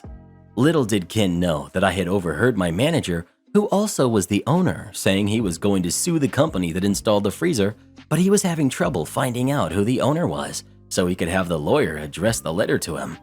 My boss had lost thousands of dollars because of the freezer being incorrectly installed. It passed building and the initial health inspections because the wiring issue was not visible, and it held temperature on the inspection day. Oh, was boss happy when I told him the owner of that freezer installation company was right outside eating a burger. He and I walked out, and I introduced Ken as the owner of the company that installed the freezer. Manager puts on a big customer service smile, the kind that secretly says, "Forget you." He says he is so happy with the new restaurant, but he needed the owner's card in case there was an issue with the brand new freezer. Ken happily gives manager his personal card with his personal cell and email. Boss smiles with a real one this time and says, "Thank you. Now my lawyer will be in contact with you soon for the incorrectly installed freezer." Ken just has a mouth hanging open. Before he can say anything, manager tells him he had 2 new electricians look at it because no one at his office would help him. So he knows it was the freezer, and he knows it was his crappy job that cost him thousands in monetary loss. He also adds that if he attempts to leave without paying, he will be arrested because now the manager has his name and his phone number. Manager/owner did sue and won close to $50,000 in damages. Edit. There were permits for the install. It was just all under his office name and various employees with the office phone number given. Manager/owner did try calling them first, but always got the runaround. Am I the jerk for snapping back with a hurtful reply when my husband's coworker called me annoying? So my husband was away for 2 weeks on a work trip. It was more of a voluntary training thing really. So I picked him up at the train station when he returned. It was a 32-hour-long journey by train, and my husband can't sit up in a moving train for very long without feeling sick, so obviously I was worried, but I was also excited to see him. So when he stepped out of the train, I got all excited and gave him an energetic hug and started fussing over him. He also had a cough and a cold because of train AC. I also have an embarrassing nickname for him, which I like to slip out in public just to embarrass him because he looks cute when he's embarrassed. Now, it has to be noted that nobody else's significant other came to pick them up. One of his coworkers said, "Annoying crap like this is why I'm single," and some of them snickered. I hit him back with, "No, it's probably because nobody likes you." Everyone laughed. Now I have some excuses. We got married just before lockdown. We've been practically glued to each other since lockdown started. I lost my job, and we decided to not look for another one right now so I could work on my mental health a little. Plus, he rarely has to take trips like this. It was difficult, and I missed him terribly for 2 weeks, especially when I had to take his place as his cat's slave. Also, my ex always hated it when I got excited by something and kept telling me to sober up, so that guy's comment got really annoying. Now, I know I hurt him with that. Like, you could see it in his eyes. I struck a nerve with that one. So I've been feeling guilty, but also kind of justified. I know it's wrong to make fun of people for not being in a relationship, and the fact that everyone laughed makes me feel worse. Husband has asked me to never stop being annoying, quoting his coworker, and to never not be excited to see him, but he might just have a slight bias, so I want some objective opinion. Edit. So I've gotten a lot of responses. Thanks, I guess, for your judgments. I read most of them. Sorry I stopped replying because I fell asleep. Anyways, I had a talk with my husband when he came back. I've been called clingy by some exes before, and it took some time for me to get rid of the "am I being too clingy" anxiety, and the responses kind of brought it back. Husband assured me it wasn't an issue. He said he liked it, and it was not me being clingy. He reassured me he enjoyed it when I get all giddy and I miss him and worry about him, but he did say I could ease down on the nickname usage, especially around coworkers. So yeah, I'm not using it in public again. Then we cuddled and fell asleep, and I woke up to so many upvotes and responses. Despite so many not the jerk responses, I did read some "you're the jerk" responses with rather good points, so I'm going to apologize to the guy regardless. I'll catch him the next week I pick my husband up from work. Thank you for taking your time to read my post. I see some people are curious to the nickname. It's Pumpkin. So if you're about to comment about me embarrassing my husband, please save your breath. Take my front row seat and tell me to just sit behind you? If you insist. During halftime at our local high school's football game, we went to the concession stand to get some food. Now, I didn't think it would be an issue because we were sitting with a group of people, but I laid my stuff out on the bleachers anyway. However, when we got back, we were met with a group of middle-aged people and a rather elderly lady sitting in our spot, and my stuff was tossed to the side. Now, usually I'm an extremely nice person, to the point that people are always yelling at me for being too nice and getting taken advantage of. But this week, I've had enough. I am sick of being taken advantage of and done dealing with people's bull. I stood there for a minute and said, this is our seat. You took our seat, and that's extremely rude. The leader of the middle-aged ladies, who we'll call Karen, snapped back. They said no one was sitting here. So sorry. But made absolutely no attempt at moving, to which my husband said, yeah, you really look sorry. Karen motioned behind her and said, there's room back there. However, there was only one small section of bleacher directly behind her and between our entire group. I thought about it for a second and realized that arguing wasn't going to get us anywhere and would just make me look bad. So I smiled to my husband and said, okay, let's squeeze in here. It was like he could read my mind in that second, and we knew exactly what was about to happen. So my husband and I, along with our 4 kids, squeezed right up behind and beside Karen. As anyone with kids or anyone that has ever seen kids, you can probably see where this went. The kids were running on pure sugar, adrenaline, and school spirit after a long first week of school, and I made special sure the youngest, who is 6, sat right next to me, directly behind Karen and her large bleacher chair she had set up. Did I also mention that the reason we were sitting up front is because kids can't sit still?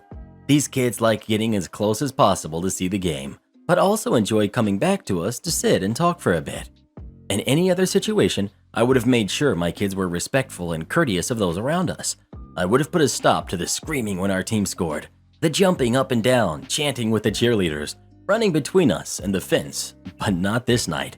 I think it took Karen all of 5 minutes to realize her mistake. The cringing from the screams right behind her, the leaning from side to side when they were standing at the fence blocking her view.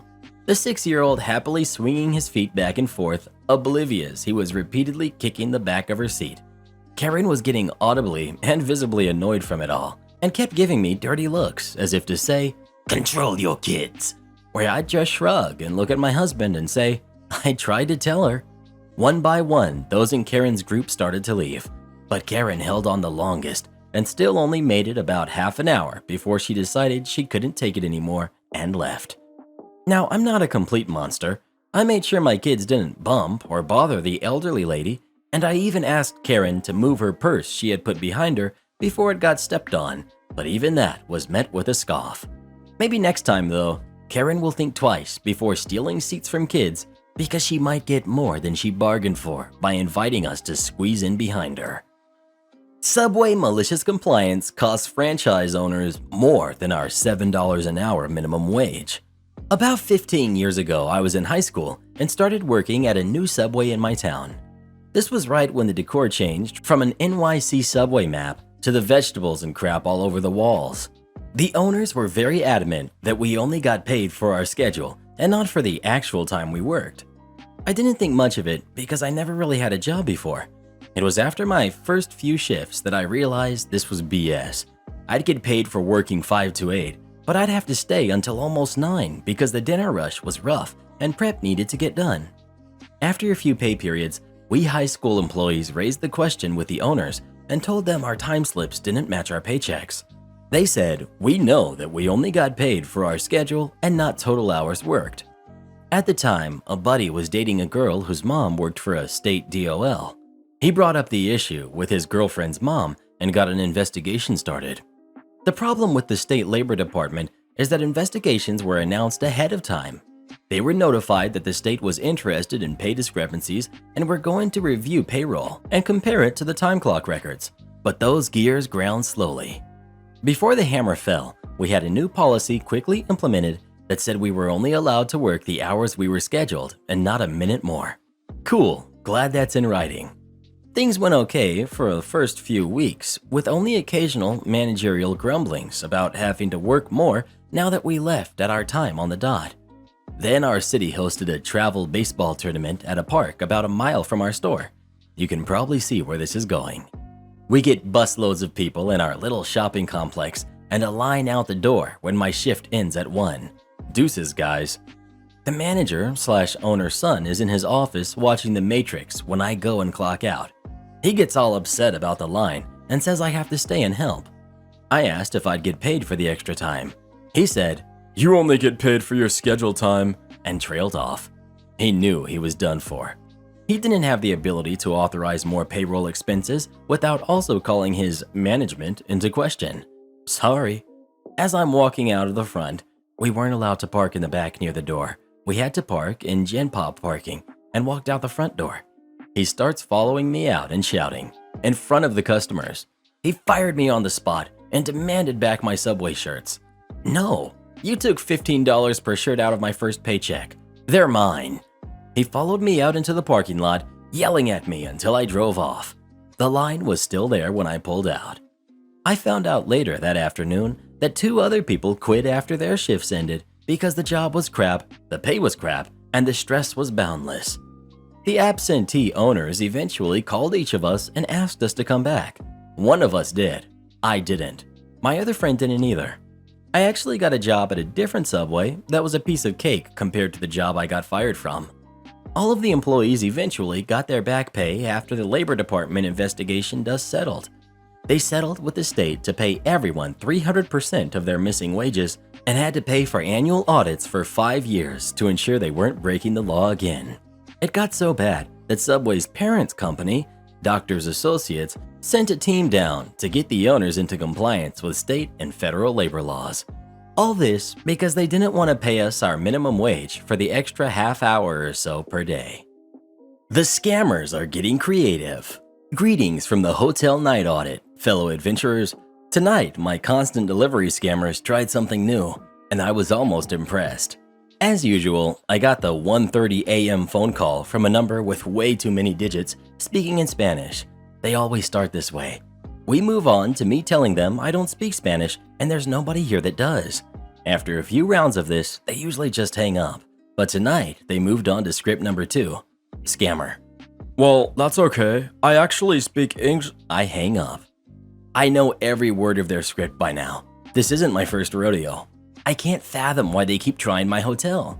They should know me by now. Sometimes I keep them on the line and mess with them for a while, but I was in the middle of sending 150 pages of end-to-end month reports and didn't have time for patience. Immediately he calls back. I answer and see the same number. Me. Sir, I recognize this number. Just stop. I hang up again. 5 minutes later, the phone rings again. This time I see a number from somewhere in Massachusetts. Okay. Scammer number 2. Good evening. This is Mr. Hernandez. Me. Good morning, sir. How may I help you? Scammer 2. We? Who's we? Received a report that you have been speaking very rudely to a guest on the phone. Miss, just because someone speaks a different language. Me. Let me stop you right there. That number is a known scammer. I deal with them weekly, and I know their entire script. I'm not being rude to any guests or potential guests. I'm being deliberately rude to the scammer. Scammer 2. Well, that explains everything. How is your night going? Really? He's going to keep trying? Me. It's going just fine, thank you. You do know who you're talking to, right?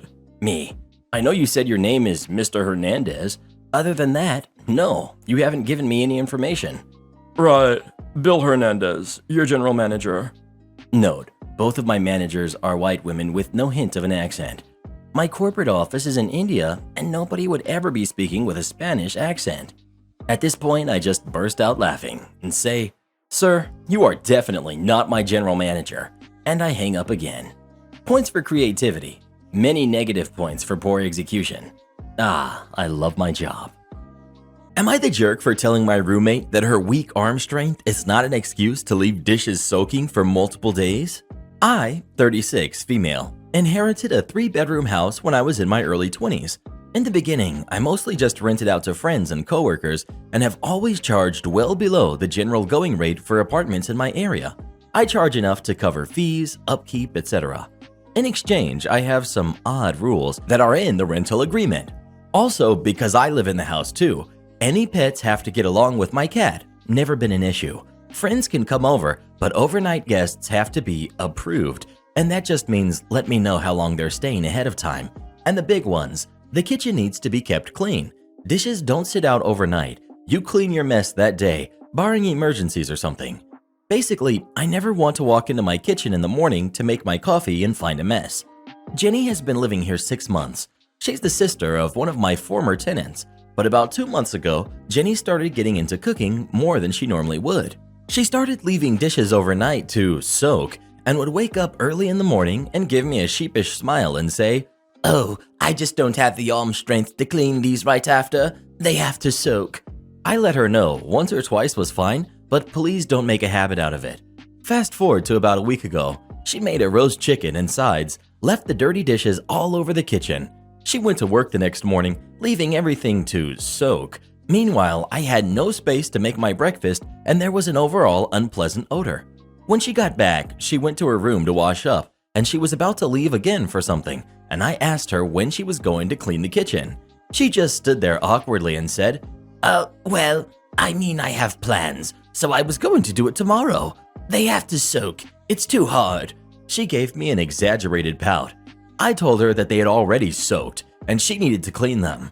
She started to clean them, but made a pitiful bunch of "oof" and noises as she heaved the dishes around and grunted really extravagantly, trying to get across that it was just so hard and everything was too heavy and stuck to the pan.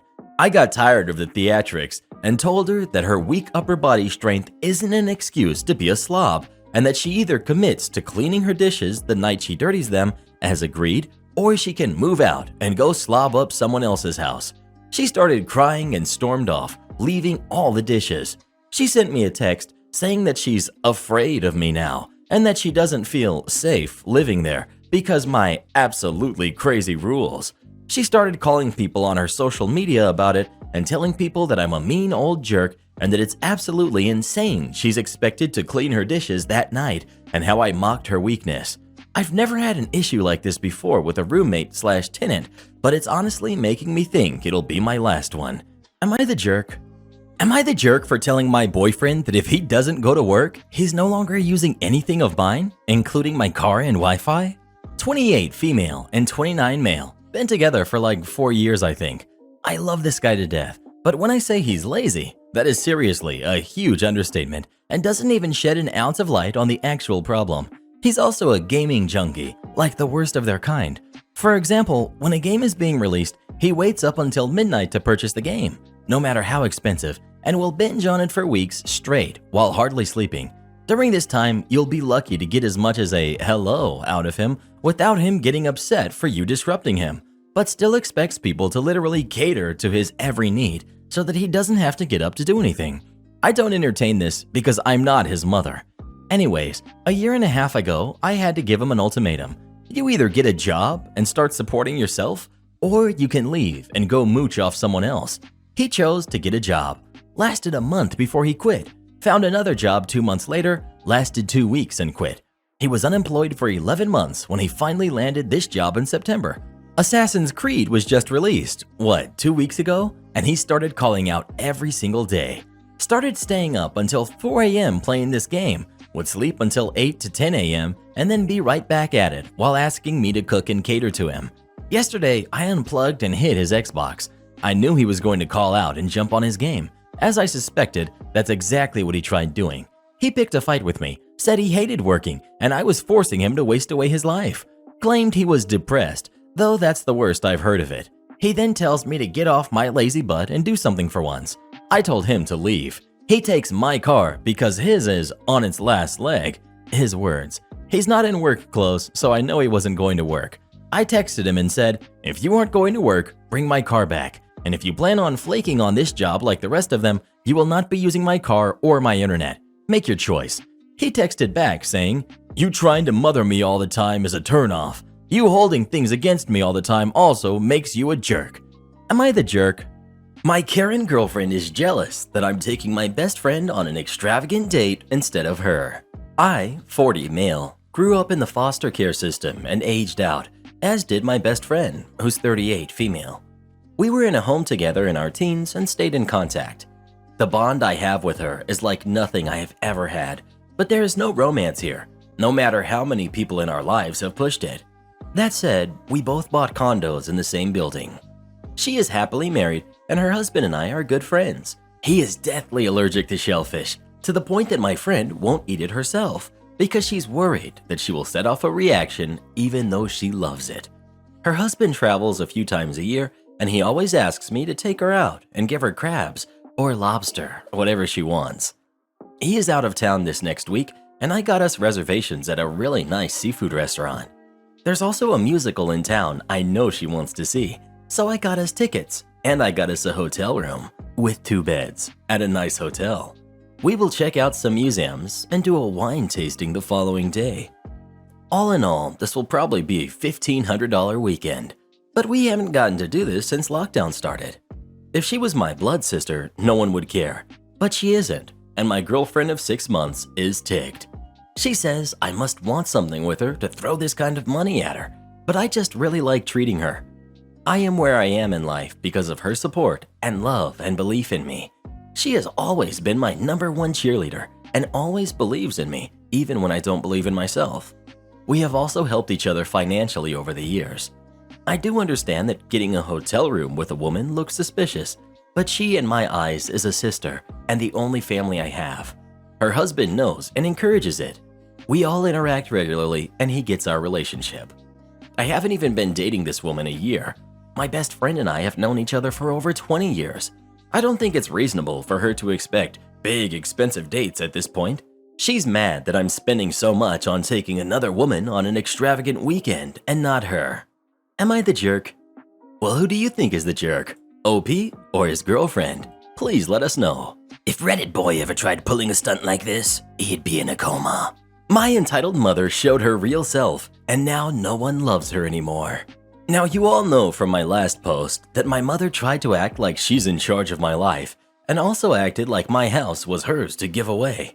Well, that ended very badly for both her and my spoiled sister because I threatened to expose them.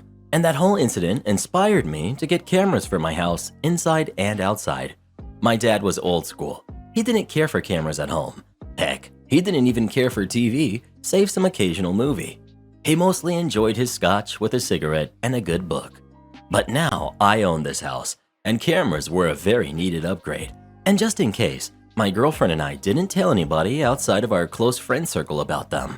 And those that do know were sworn to secrecy and kept their word. A couple of weeks had gone by without any word from my mother or sister, other than what I was seeing on my sister's social media. She was constantly complaining about having to live in our mother's basement, and I'm pretty sure she was making our mother miserable for it. But what came next surprised me. I got a frantic phone call from my sister saying that her boyfriend was questioning whether or not he was the father of her pregnancy, and he was threatening to leave without a paternity test. My sister swore up and down to me that she's always been faithful to him. I admit, I believed there was a chance she could be lying, because our mother's own past affair made our father question our paternity as well. But I suggested they get the DNA test done. But my sister just babbled about how they don't have a lot of money. I offered to pay for it so long as she didn't come to me asking for money or favors often. She quickly agreed. I arranged for the test and even shelled out extra to make sure we got the results ASAP. But it would still take a few days. I hadn't yet met my sister's boyfriend, but when I did, I started to understand a bit more. He's half Hispanic, and my mother, though not open about it, is not okay with this. It's something she got from my grandparents, sadly. I decided to try and talk to the guy and took him out for a beer, and while at the pub, he spilled his guts to me. He said that my mother had been whispering in his ear about how my sister is just like her, and she had cheated before, so my sister might have as well. This made him have doubts that grew every day, and he said he wasn't sure my sister didn't cheat or get pregnant on purpose to try and baby trap him so she won't have to work anymore than she already does with her little part-time online sales job. Sadly, I knew he was probably right about the latter. But other than that, he's described her as a completely different person when she's not around our mother. But ever since they've been living in Mom's basement, she's become more and more like a child. After what I saw at my house, I wholeheartedly believed him. So I asked if he suggested she get therapy. He admitted he's wanted to, but didn't have the money, and had been walking on eggshells around her and our mother for a while, so he never talked about it. Well, I guess that made some brotherly instincts I didn't know I still had kick in, because I started to realize if I was going to have a niece or a nephew, I couldn't let them live with or be raised by my mother. So I did the only thing I could think to do. I told him that if the DNA results came back positive, I'd offer him a job and training at the company I now own. He quickly agreed because he doesn't want to live with my mother any more than he has to. Well, the day of the DNA test results coming in the mail came pretty fast, but my sister called me saying they weren't in the mail she'd gotten that day. I asked who got the mail from the P.O. box, and she answered it was our mother. That pretty much confirmed my theory she was trying to force out my sister's boyfriend. But since I don't, and never really have trusted my mother, with my sister's consent, I preemptively got the clinic to send me a copy of the DNA results to my address as well. And they did come in the mail that same day. I called my mother and asked if she had taken the DNA test results. The following conversation is more or less what I recall since it wasn't recorded. Me: hello, Mom. I heard that Sis's DNA test didn't come in the mail today. Mom: Oh, yes, but it could be here soon. Me: did you take it? I know it arrived today as I paid to have it set as priority mail. What? How dare you accuse me of such a thing? I would never. Me: okay then, I guess I'll just bring over the backup copy that was sent to me. Mom: Backup copy? Me: yeah, I had one sent to me as well, the same day since I paid for it. Sis gave her okay and everything. I guess I'll just call her then and we'll meet up. Mom: Wait, that's not Click. I hung up the phone and called my sister right away. I picked up my sister and her boyfriend from my mother's house and drove to a local diner restaurant. And there we opened the envelope together.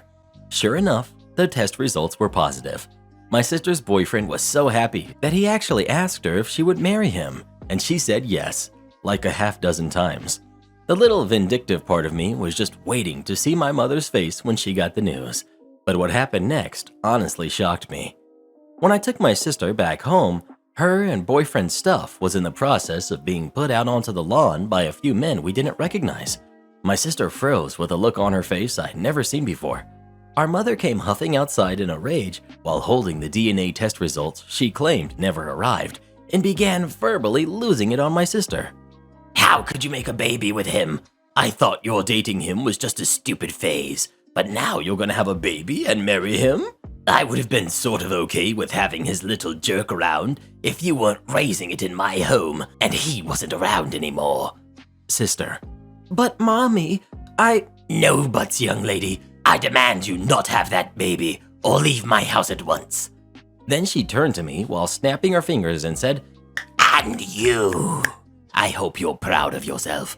I tried to make this family normal, but you wouldn't do as I say, like a good son should.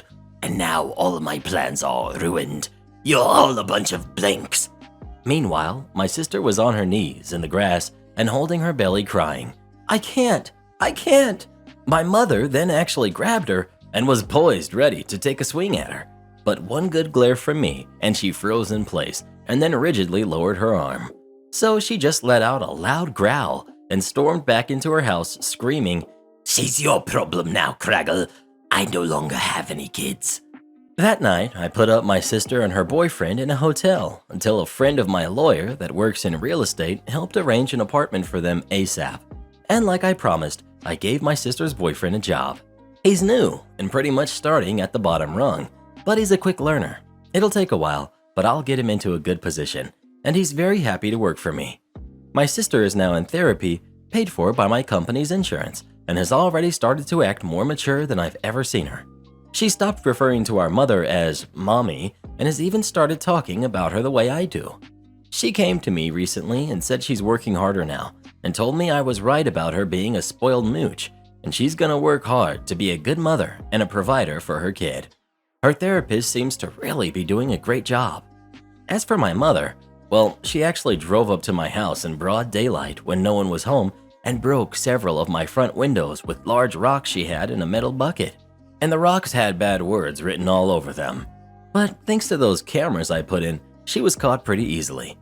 I had the footage in the police hands that same day. I didn't bother to ask for repayment for the damages she caused. The windows were old anyway, and it just gave me an excuse to remodel. But I did press charges and even got a restraining order. She's not allowed within 500 feet of me or my property. She also took quite the downfall online, as I had a dash cam in my car that picked up everything my mother said and did that evening she kicked my sister out. And this time, I did show it to the rest of the family.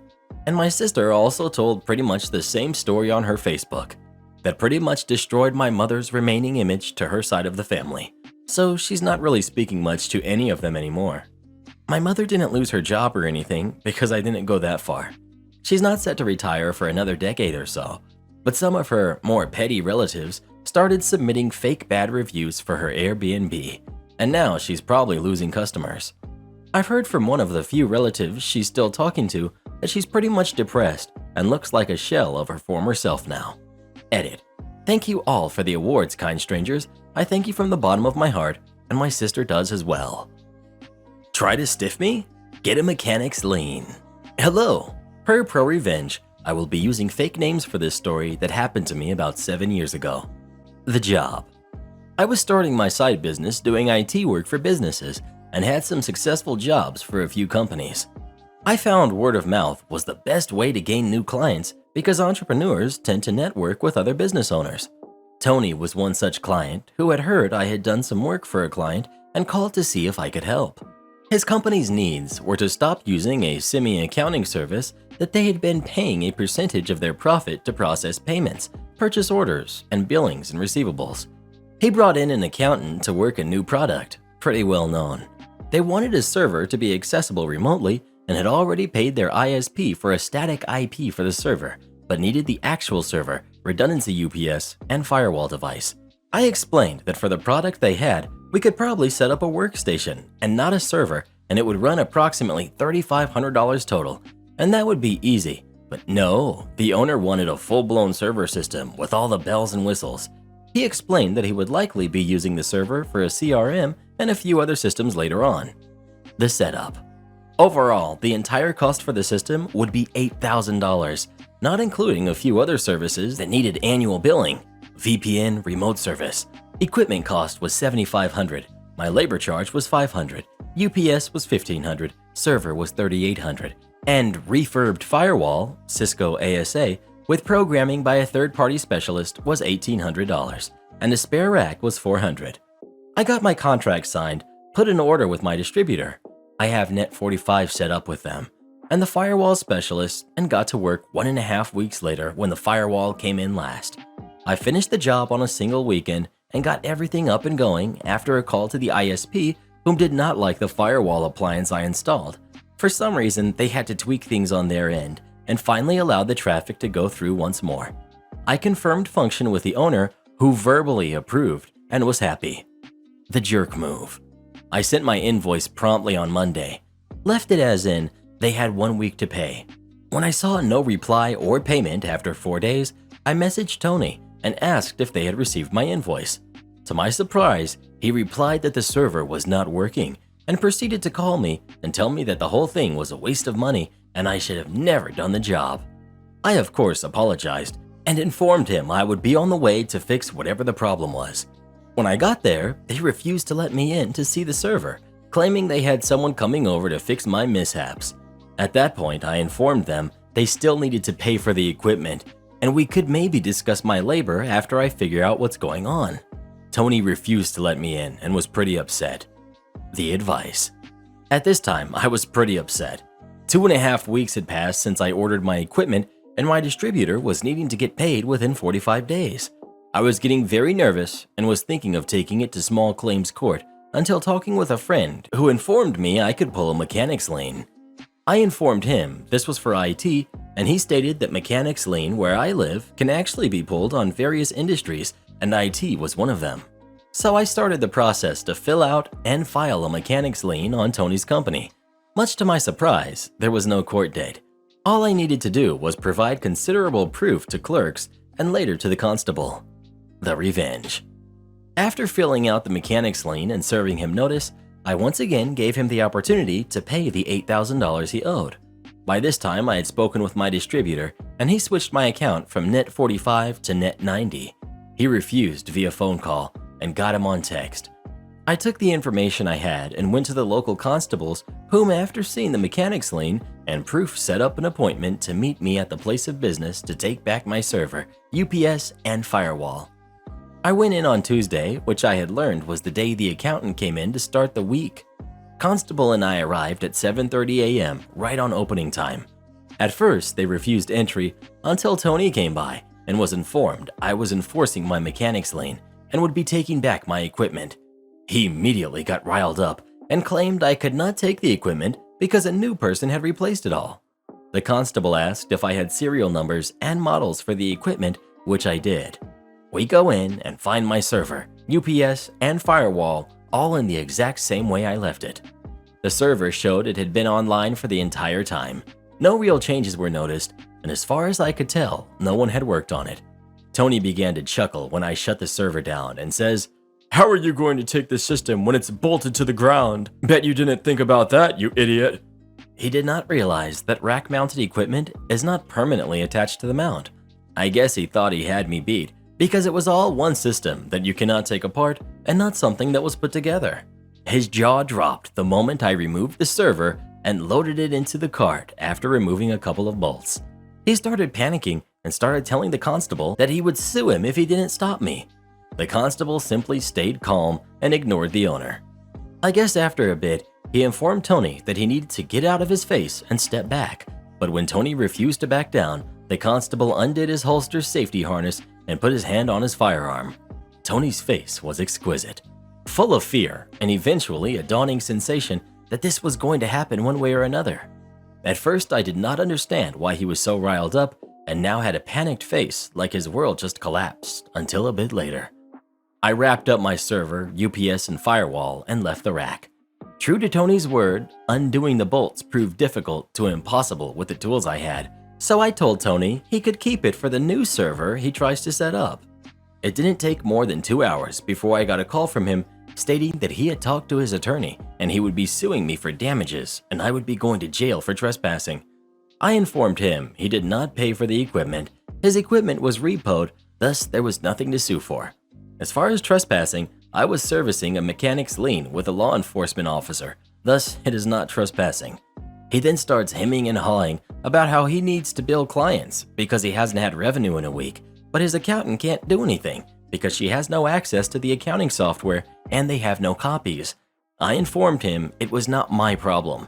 I would not be giving access to the server nor data contained, and he should have paid for the equipment instead of trying to do me over for $8,000. He then offered to pay me if I could install the server back the same day, but only if I did it that same day. Otherwise, he'd find someone else. I informed him that our original contract was null and void. I would be returning the equipment to my distributor, but first I had to wipe the storage by DoD standards, which means zero chance of recovering files unless he somehow had NSA level funds. He starts freaking out and resorts back to what he originally said. Threatens me with a lawsuit. Threatens to make my life a living heck, etc. So I hang up and text him that I'm going to delete his data that evening and that I was no longer interested in working with him. More advice and the real revenge. He called me at least 50 times. I just silenced my phone and had to talk to my friend later that night, the friend whom had given me the advice. He then asks me why was I returning the equipment if I had the only copy that has everything from client names, contacts, phone numbers, billings, receivables, etc. He asked me how much revenue did the company generate. I informed him I was taking a wild guess, but it was somewhere in the ballpark of $58,000 for the last month. He laughs and tells me, why don't you charge them double the price to get his equipment back and have him pay you cash before you start? He was right. I was taking my petty revenge and walking out with an $1,800 firewall I had to pay in advance and a $500 unpaid labor charge. Why not take it a step further and get sweeter revenge and get paid a fat stack of money? The following day, I messaged Tony. I apologized for the way I behaved yesterday. It was not professional. Unfortunately, your crappy attitude and attempts to do me over got the better of me. The server has not been wiped yet. I would like to reconsider a new arrangement so we can salvage this sour experience and turn it into sweet honey. Are you interested in working with me to get your equipment back? I must warn you, it will be extra since I will be doing double the work. Let me know. Tony immediately called me, and immediately his jerk ways came up. I knew you would change your mind and come crawling back. Yes, I want everything back, but I'm only paying $8,050 and not a dime more. The $50 is me being generous to give you a second chance to do things right. I immediately informed him that I still have all of the equipment, and in fact, it would only take maybe 20 minutes to complete the job. However, I had a different idea in terms of the price. The new price was $15,000 to be paid in cash. He immediately starts yelling and hollering. I keep talking and inform him that he has 2 weeks to decide if being able to get paid by his clients was worth it. If not, the equipment was going back and that would be that. No hard feelings. I hang up. About 2 days later, I get a call from Tony informing me that he agreed to the new arrangements to please set it up and install it ASAP. I tell him I can go Friday, but I would need to be paid $15,000 cash before I even unload a single bolt from my vehicle. He agreed. I could hear a lady talking, telling him he needs to get this resolved because they had not had revenue in nearly 2 weeks. This was on Wednesday. On Thursday, I get a call from his daughter, who is apparently the accountant and the lady who is telling him to resolve it. She's cutting a check and needs to know my name. I inform her I would not be accepting checks, and I had told Tony specifically it would be in cash. She says okay and asks me if the amount of $12,000 was correct. I once again correct her and inform her the correct amount was $15,000 cash. She says in satire, "Of course it's $15,000. I will go make the withdrawal and have the money ready tomorrow." Sure enough, Friday morning, true to her words, she and Tony were there with $15,000 cash. I counted it in front of her and Tony. She makes a comment saying that I was a lifesaver because they could not go back to the service they used before to get paid, and they urgently needed to get some POs sent out. I placed it in my vehicle, locked the glove box, and unloaded the equipment. True to my word, it took 20 minutes to place the server, firewall, and UPS inside the rack mount, connect the cables, power on the server, and ask them to test it out when they get the chance. If anything was wrong, to not contact me and to have a good day. I actually had tested it out already before I left their server room. Despite my pettiness at times, I'm still a professional. Am I the jerk for calling my husband delusional for demanding I give him 50% profit of my business that he didn't support? My husband, male 35, is a bank clerk, and I, female 29, have a work-from-home job which I barely bear since I'm an active outdoor person and like doing gardening stuff in particular. I figured since I have a background in gardening, I decided to use our spacious backyard to grow flowers and sell them online after arranging and organizing them into bouquets. When I brought this up with my husband, he said this was the worst idea ever, adding this would be a major waste of time and money and suggested I look for a second job. I didn't listen and started my business little by little. In a matter of 18 months, it started bringing decent money and I gained customers. My husband offered to look at how much I was able to make in the past months and was impressed. The other day, he was standing with his drink while I was checking my flowers. He talked about what a good job I was doing keeping our business flowing. I corrected him about it being our business and reminded him how little faith he had in my potential to make decent money out of growing and selling cut flowers. He was like, "Well, I didn't honestly think your little gardening hobby was going to get anywhere. But now that business is flourishing, I want my fair share of profit and won't settle for less than 50%. I was puzzled. I asked why he thought he should get any share of the profit, let alone 50%. His answer was that I was using his soil to grow my flowers on. I said this is our house and our soil, not just his since we're married and both our names are on the title. He was like, "Actually, I owned this house long before you came along. So it's technically mine." I replied that he must be aware it'll be split in half in case of separation. He laughed and joked about how silly I was for hinting separation just because he was asking for something that he so richly deserves, which is 50% of the profit. I said no, and that he was delusional to ask, because even his soil alone doesn't magically grow my flowers. There's a lot of work to it, from picking, buying seeds, taking time, effort to care for them, collecting, trimming, and selling them while all he does is sit back. I said it didn't matter to him when I started using his soil. Why now? He said it always matters when money is involved. We had an argument about it and he apologized, but only for approaching the subject rudely, but he still wants 50%. He's been silent about it since, after stating that he already said what he needed to say and I needed to make the right decision.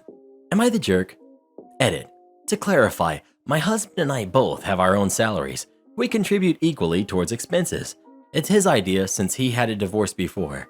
He still has things that he owns alone, which isn't bad since money has never been an issue. It's not like he needs money for an emergency or something, he just wants 50% of the profit going forward. Would I be the jerk if I tell my coworker her husband also has an apartment and is my neighbor? Hi, I'm in a bit of a sticky situation. I've never been good at navigating social situations, and this one has me really stumped. I'm 25, female. I just got my first full-time teaching job, and yesterday one of the other teachers invited us all over to her house for a small get-together. I live in an apartment building and was pretty shocked when she introduced me to her husband, and I realized that he was my next-door neighbor at my apartment building. We've never spoken before, we've only seen each other in passing, waved at each other, etc. When my coworker introduced us, it was really awkward. He's not at his apartment every day. He comes every few days, never with his wife or kids that I'm aware of. He has 2 toddlers and an elementary-age kid, and I've never heard them. I've definitely seen him go in with a younger woman. I'm not sure if his wife knows about the apartment or not. Rent is $2,000 a month plus utilities, but for all I know, he could pay it all through a business account, or she could know all about it. Would I be the jerk if I mentioned something to the wife? It seems so weird if I don't say anything. I'm not going to make assumptions as to what's going on. If I do say something, it would just be along the lines of, I've ran into your husband quite a few times in my apartment building. Does he have a separate home office? Which I don't think is the case, because their house is giant, and he clearly has an office in it. I know the apartment is his, as the mailbox has his last name on it. I've never seen anyone else going in or out of it other than him and the guests he's with. I'm extremely socially awkward. I have no idea what to do here. If I was in her shoes, I'd definitely want someone to tell me if I didn't know, but I'm not sure if that's the right thing to do or not. Thanks everyone. ETA. I haven't known her very long, but she's lovely. I can tell we're going to be hanging out a lot throughout the school year, and I'll probably become friends with her. Second edit. I have a piece of his junk mail that was accidentally delivered to my mailbox a few weeks ago. Should I give it to her? Would that make me the jerk? Third edit. Yes, he could have an identical twin with the same name and the same tattoos. It's not probable, but yeah, I guess it is possible. Fourth edit. I have no plans on meddling in anyone's marriage. If I tell her, it will be facts. Things that anyone walking in or out of my apartment building can see. If he wanted this to be a secret, he should have gotten an apartment in a different town. Also, telling her her husband has an apartment next to mine won't get me fired. Stop sending me those messages too. I'm worried about some of you in your workplaces. The Beggar Bride. I was friends with a girl who was soon to be a bride. We had been friends for years, and when she got engaged, I was so happy for her. Due to being big in crafts and my love for crafting with epoxy resin, I offered to handcraft her centerpieces for free as a wedding gift. But as she was organizing her wedding, I became aware of just how much of her wedding she wanted everyone else to pay for. It started where she said she couldn't afford the bouquets, so my mom offered to make them. Then she complained that she couldn't afford the shoes she wanted. We were close friends, so I put some money aside and I gave it to her for the shoes.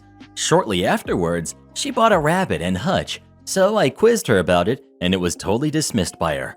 A few weeks later, she comes to me and says she can't afford something else for the wedding. She's in a better financial position than me, and when I refused to give her money for it because I honestly couldn't afford it, she flipped out at me.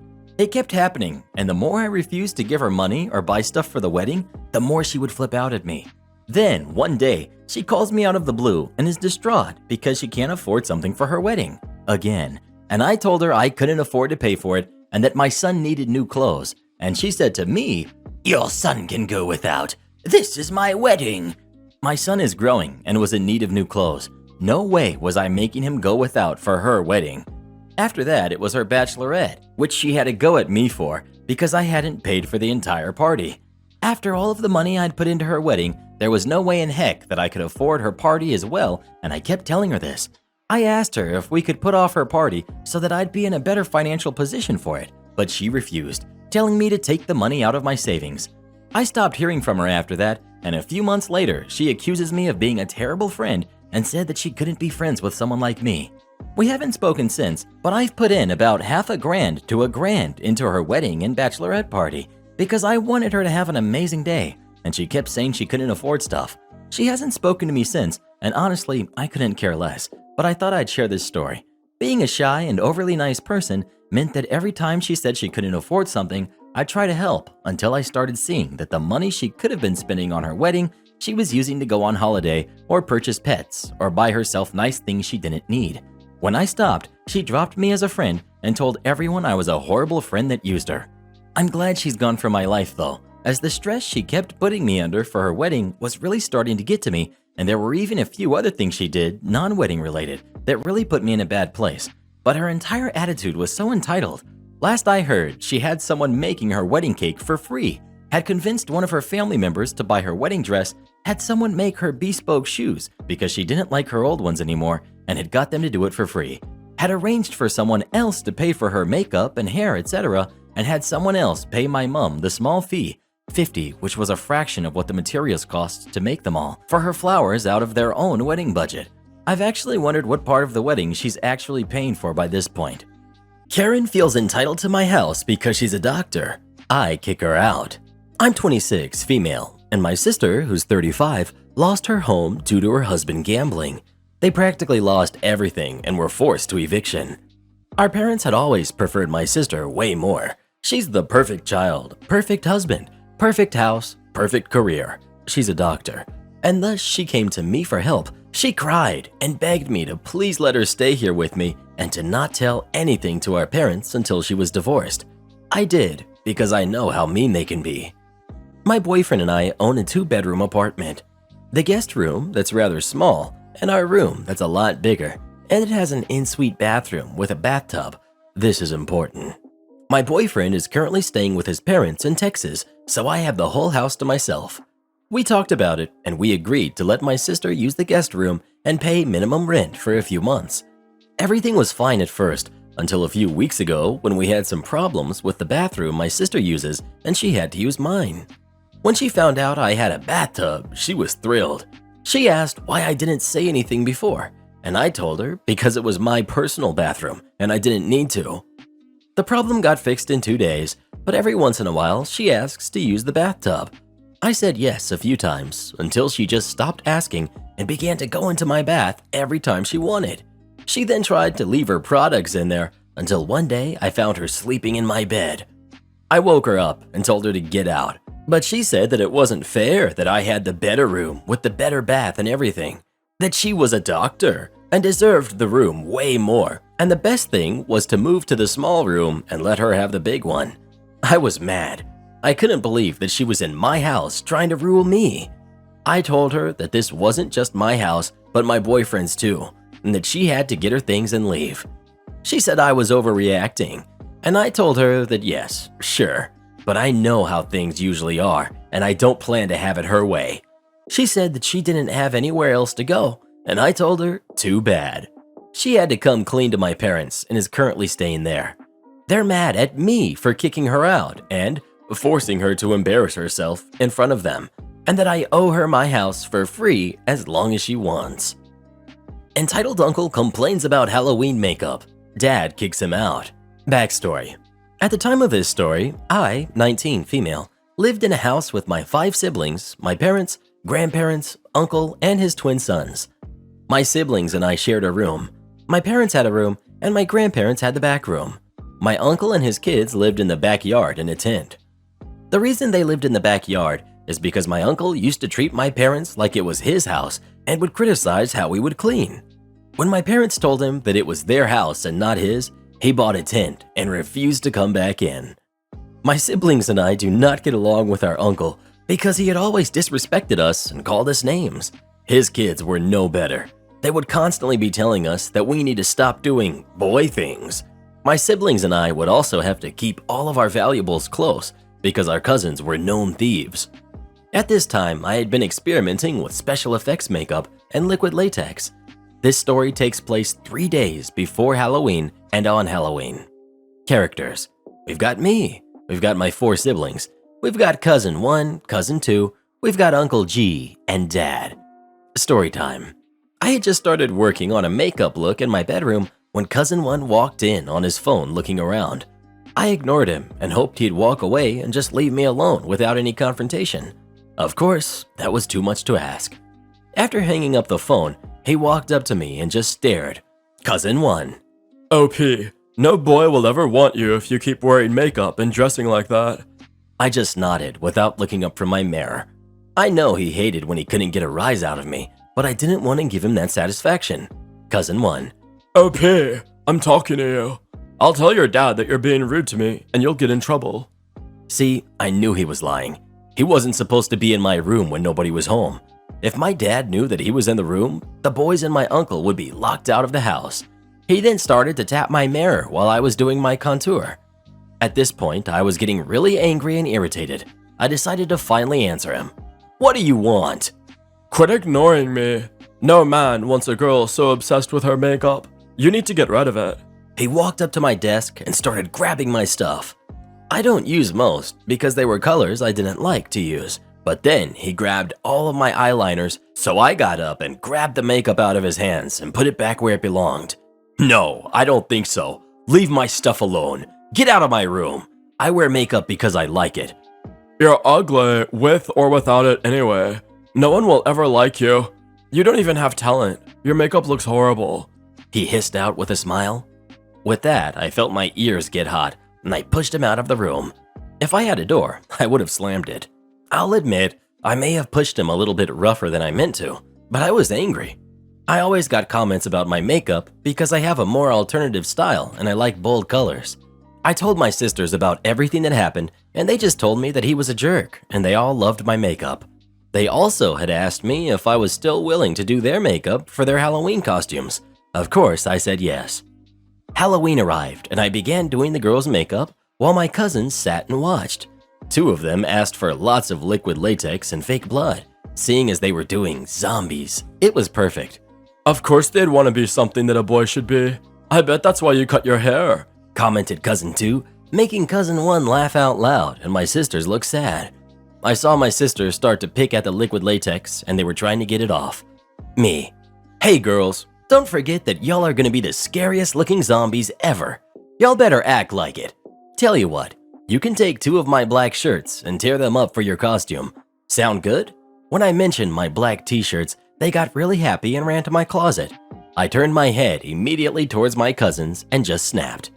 You guys have no business talking to my sisters like that. Do it again and I'm going to kick your butt.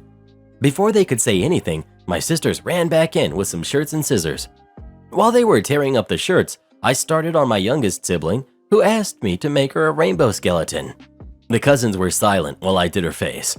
Hopefully, they'd be silent throughout the rest of the faces.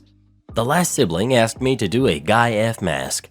She had always loved V for Vendetta, so we decided to watch the movie while I did her face. I kept looking at my cousins and only catch their evil eyes. As I was finishing the last one, Cousin 1 comes up to the seat and sits down on the chair I used for the girls. I looked at him just sitting in the chair and started packing my stuff up. He looked confused and tried to grab at my arm. What are you doing? Make me look like Darth Maul. He sounded angry. Cousin 1, why should I do your face? You didn't even ask me to do your face. I continued packing and was walking away. Just do it. You have all that stuff out. He sounded like a little kid that couldn't have another cookie. My cousins both came up to me and they began to berate me about how I'm such a jerk and I should just do it anyways because I'd be getting experience. We shouldn't even have to ask you. You should just do it. Quit being such a jerk. We're telling our dad. They finally just walked away and I went into the bathroom to make myself look like Ursula from The Little Mermaid. I took about an hour to finish and when I came out, they were standing in the living room watching TV with my uncle. Uncle came up to me and started yelling about how I've always been so ungrateful and don't deserve anything. My sons are so upset that you won't do their faces, and you've ruined Halloween for them. You're lucky you're not my kid, or I'd kick your butt. Uncle was still screaming at me when my parents came into the house. Dad, what the heck is going on here? Uncle G, why are you yelling at my daughter like that? OP, are you okay? I didn't even realize I was crying until my dad asked me that. That little jerk won't do their faces. She said she would. If she was my daughter, Uncle got cut off by my dad's angry yelling voice. She isn't your daughter. You have no right to be yelling at her like that. I've been lenient on you because you're my brother-in-law, but this is it. Pack your stuff and leave. You have until tomorrow morning to be out of here. Dad didn't bother listening to G's protests and started walking away. I looked at my cousins through my tears and was happy to see that they were upset. I should mention that the paint is what really made me tear up. It's water activated, so when I started crying and wiping my eyes, it got in my eyes and made the rest of the makeup run. My dad told me to fix my makeup and to go outside to trick-or-treat when I was done. I did as I was told and had a blast. When we got home, my uncle and his kids were gone. They spent months at my uncle's baby's mama's house. Then she kicked them out because she found out he cheated on her. Last I heard from them, the boys were taken away, and my uncle was in jail because of him not having a house, a job, or a way to support them. I don't know the details, but if I did, I'd let you guys know. No wonder you had them in the backyard tent. Karen is mad I have my baby in my place of work. My paternal grandparents own a custom frame store that also sells giftware, jewelry, and needlework supplies. At this time, their store was quite large. I'll explain a bit of the layout to help the story. There was the front and the back separated by a wall with a door. Both were huge rooms. In the front was of course all the merchandise, and the back was where my grandfather did the framing. In the front there was a giant counter. The middle had the till, and on each side there were huge counters where customers would pick stuff for their pictures. It was spacious behind that counter. On to the story. My daughter was maybe a month old when my grandmother called asking if I would be able to help for a day. She had a craft show she was going to and needed to pack a bunch of giftware, but she was being dragged away by errands that had popped up. She already had everything set aside on one of the side counters. All I had to do was pack them up safe.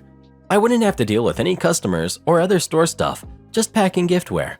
No heavy lifting, and I could bring my daughter. Of course, I say yes, since I love helping out at the store. I want to note here, I don't get paid to do this. I do it because I want to help. The next morning, I get to the store, and my grandma shows me everything she needs packed and takes off to her errands. I begin packing while my daughter sleeps in her playpen off to the side of the counter with the giftware. A couple hours later, an elder Karen comes in and begins to look around. I keep an eye on her. A lot of elderly ladies steal, but don't notify my grandfather right away in the back because sometimes people look and go. This one unfortunately did not and instead came to the counter. Karen. Hello, is Catherine? My grandma. Here? Me. No, unfortunately she's out of the store at the moment. However, Kevin, my grandfather, is in the back and I can go get him for you. Karen looks annoyed and nods. I go to the back and let my grandfather know there's a customer. He comes out and I go back to packing. A few minutes after, my daughter starts fussing. I had changed her recently and I knew that cry. She was hungry. I quickly grab a bottle from my little black cooler, pop it in her mouth, and off to sleep she goes while drinking. She was crying for maybe 30 seconds. I gave her a little cheek rub and go back to packing. This is when Karen became Karen. You know, you're really lucky that you have such nice bosses that allow you to bring your kid to work. Though you and I both know she should be in daycare, and you should be focusing on your job. Your baby is a distraction to your work. You couldn't even help me without getting someone else to do it. Me. Oh, I don't actually work here. I'm just here helping with wrapping giftware for the craft show. My grandparents own the store. Kevin is my grandfather and Catherine is my grandma. I'm their granddaughter and this is their great-granddaughter. Karen then looks to my grandfather in disbelief, which I get because he immigrated from Hong Kong, married my grandma, and adopted my dad, who are both white. My grandfather then looks back at me with a look of, you know I hate dealing with these people. All I could do was shrug like, sorry, not my fault Grandma didn't warn us about this one. Then because the silence was getting awkward, I blurted. Me. Yeah, my grandma, Catherine, was super excited when she found out I would be bringing her today. Karen. Ooh. She then goes back to her transaction with my grandfather. I think she was picking up something on hold, and then she leaves. My grandfather shakes his head and goes back to framing. I finished packing. I later told my grandma what happened, and she laughed. No, we don't have finished thesis here. Some backstory. I work in a rather big print shop in a student town. Usually before summer break, we are busy making books with thesis. As anyone who has ever written a thesis or even a paper for a course knows, this takes time, effort, and you turn it in on a particular deadline. We usually know that a deadline is near when many theses are needed. This story happened about 2 years ago. It was Wednesday. We had a busy day with other customers, and there were also 3 of our 4 theses that were picked up or needed to be printed. I just gave a very happy young lady her books when Entitled Mom enters the store. I say good luck to the young lady, and I greet Entitled Mom. Karen, my son needs his thesis Friday. Me, this is a daily business as summer break starts in 2 weeks. Karen, okay, so his thesis should be about this and that title. Me, yeah, the topic doesn't matter. We just need the finished thesis as PDF, and we print and bind it for you. Karen, what's a finished PDF? Me, your son did the thesis on a computer. We need the finished version as PDF. We often have parents asking for things for their kids, and sometimes they have zero knowledge about computers. Oh, you should write and print the thesis. My son really doesn't have time for that kind of stuff. Me, we don't offer this kind of service. No, you offer that. The young lady left with what looked like what I need. Me, yeah, because she wrote it and brought the finished file for printing. We only print finished files. I mean, I don't even know anything about this and that title. Karen, then how on earth will my sweet little boy get his bachelor's degree? When he doesn't turn in anything, he will be kicked out. So this is where I get really surprised. In my country, a university can kick you out if you don't turn in your thesis 2 years after you did your last exam. When this happens to you, you need to start again. So this little son, who is at least 23 at this point, didn't do anything for the last 2 years. Me, if he somehow is finished by Friday morning, we can do it express by 1 p.m. Karen, no, you will do it for him. This is what you are here for. Me, no, we only do the printing of the finished file. We won't write it because it is nearly impossible to do in 2 days. So, my son will be kicked out because of you? This is where I got impatient because, you know, I have stuff to do. No, he will be kicked out because he is lazy or stupid, or even both. Karen mumbles something about rude service and storms off. My coworker just shakes his head in disbelief. We saw parents picking up thesis and complaining that the finished product is not what they wanted, but what the kid needed because of guidelines. We had parents complaining about the price, although they agreed on a few hours early. But we never had a mother seriously asking about ghostwriting a whole thesis for her kid. Most of us didn't even have a college degree. I have more if wanted. I'm the new store manager? Okay. So this happened some years ago. I had gotten a job working as a stock person loading the shelves for a craft store. The hours were unholy, 3 a.m. to 9 a.m. It took quite a bit of getting used to, and because the hours were evil, the pickings for such shifts were understandably slim. So it should be no surprise that the manager was the rotten scrapings at the bottom of a very dilapidated barrel. The store had this training system in-house on a computer where you got an account, read what amounted to slideshow notes on safety, about not setting yourself on fire, and a quick overall cliff notes about OSHA, saying not to twist your back while lifting. Now see, that's what the average employee read, and even the slowest reader could zip through in 15 to 20 minutes or so. But that's not what my training manager gave me. She pulled up a training module, didn't check that it was accurate, and walked away, telling me to read it so I could get to work. The very first line of a massive training module said, "As the new store manager, you must know and understand the laws you must follow." Me, hang on. So I called her over the walkie-talkie. Me, training manager? I think you gave me the wrong training manager. OP, I gave you the same training module that I gave everyone else. Me, training manager, I really think you should double check. Training manager, now snapping. Stop making excuses and get to it. Malicious compliance. Now, let me try to help you envision this monstrosity before me. Imagine a phone book scanned into the computer, divided into over 100 sections. Every section has 20 subsections. Every subsection had between 5 and 20 sub-subsections. Every single sub-subsection was 20 pages long, in size 10 font, single-spaced. Details involved laws covering all these delightful little things, like ways the store manager could get themselves and the business sued, and how to avoid this fate at all costs. Or at least, that's how far I managed to read before my malicious compliance ended. There was still a lot left to read. Half an hour in, the training manager kicked me off and had me help shelve, berating me for taking so much time. I again told her that I had the wrong module, and again she told me, Shut up and stop making excuses. She then went to the computer and closed my module, clearly without even acknowledging the gigantic screen of text instead of the neat little slideshow which pictures and big letters were for 5-year-olds to read. Malicious compliance again. I tried twice and she still wasn't listening. That was all I owed her. A month into my employment and training, I still had not completed reading the phone book, having been given only 30 minutes each day.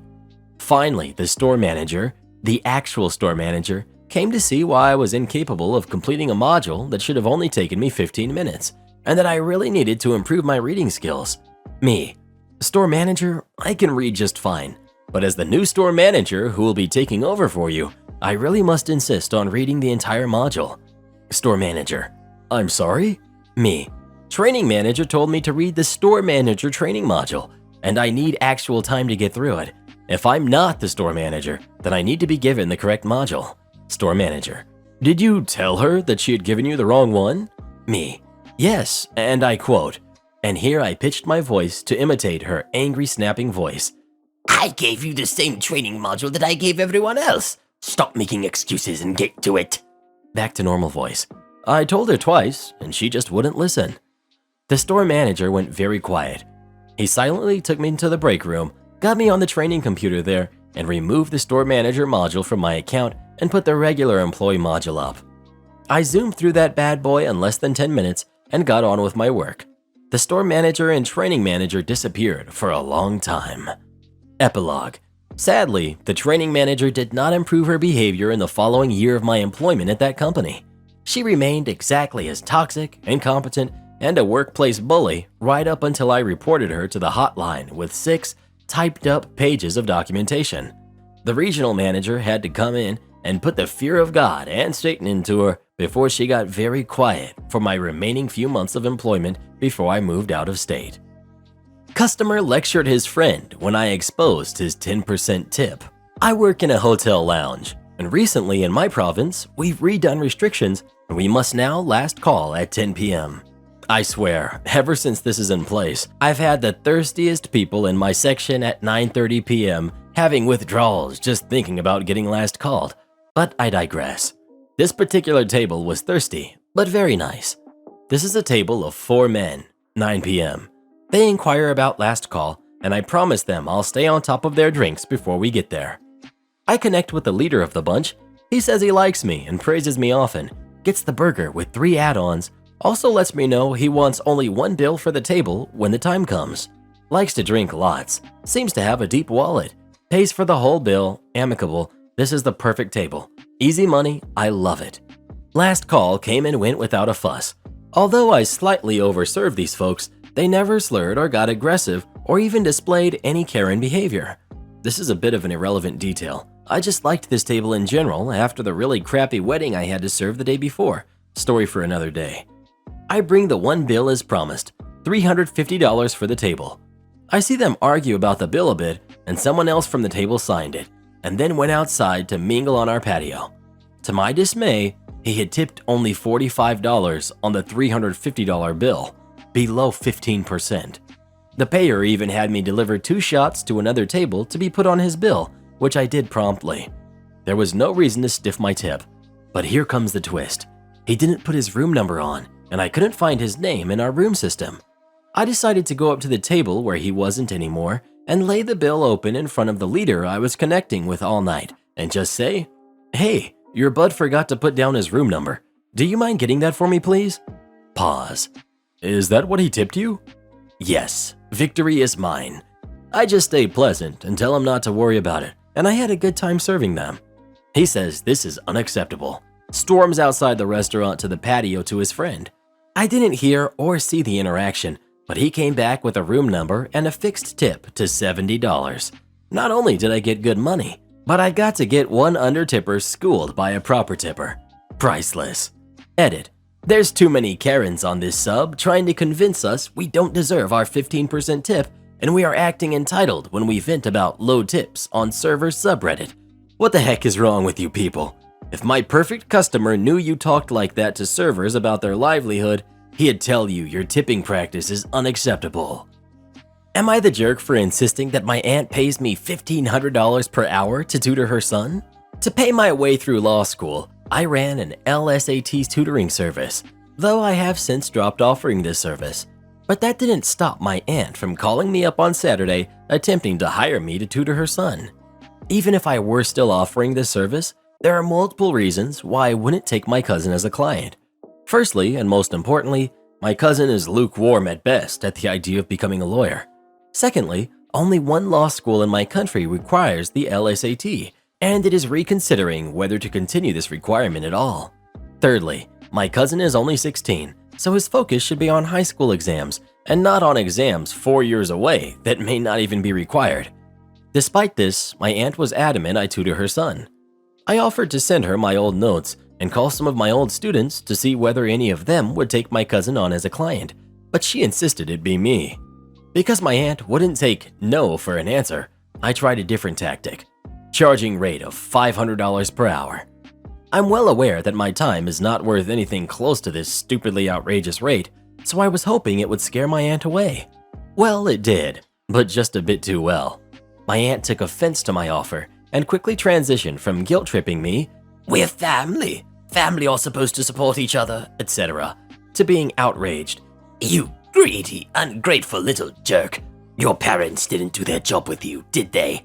etc. I'm not sure what I'm being ungrateful about, as my aunt has never done anything for me. Regardless, I laughed at her and said, $1,000 per hour then. My aunt fired off a few more choice words, then hung up. My mother called me a few hours later and asked if I were willing to apologize, send over the notes, and call my old students to keep the peace, as a favor to her. My mom is an angel, but she has let her family walk all over her for her entire life. And frankly, I'm sick of letting her family walk all over me too, so I refused. My mother wasn't happy with my decision, but accepted it, and I thought that was the end of that. But earlier today, my aunt had the audacity to send me this text. Here's my email. Send me the notes. Maybe this wasn't my best decision, but I responded with this text. Here's my bank account details. The rate is now $1,500 per hour. So why do I think I'm the jerk? Well, at this point, I'm just goading my aunt. That being said, I thought I was more than reasonable throughout this entire exchange, but maybe I should have just said no and been firmer on that stance. Am I the jerk? Karen really wanted some chicken thighs. I had to go out shopping today. Nothing big, just some groceries I needed last minute. I went to Wally World first, then to a local grocery store for the rest. I go to this store for all my meat because they have butchers and all of the meat and seafood is fresh. Anyway, I picked up 2 small packages of skinless chicken thighs as I have a recipe I've been wanting to try and a whole chicken for Christmas dinner. As I was walking away, I heard someone say, "Excuse me, excuse me." I didn't think whomever it was talking to me. The store was pretty crowded, so I just kept walking. Then I felt someone pinch my neck. Not like a small pinch. This woman full on, got as much of my flesh as she could just between her bony fingers and twisted. I nearly screamed. I said, "Excuse me." I turned around, looking at her like, what the heck? This lady had a full basket of food, soda, and other junk. She had on her mask, but I could tell she was scowling at me behind it. I'm sorry, but you took the last package of chicken thighs, and I was about to get them. Now I'm fighting the urge to lose it on her. Who the heck pinches a stranger? I bit my tongue while she continued to tell me about her dinner plans, then says, "Do you mind giving them to me? I got 3 boys at home and I need to go." I simply say no. I got them first and one of the butchers at the counter might be able to help her. I was about to walk away when she pushed her cart against mine. I don't have time for that. I need to get home and cook. Give them here. You can get something else. At this point, I just wanted to get away from her. Again, I tell her no and push her away to get the last couple of things I needed. I thought that was the end of it.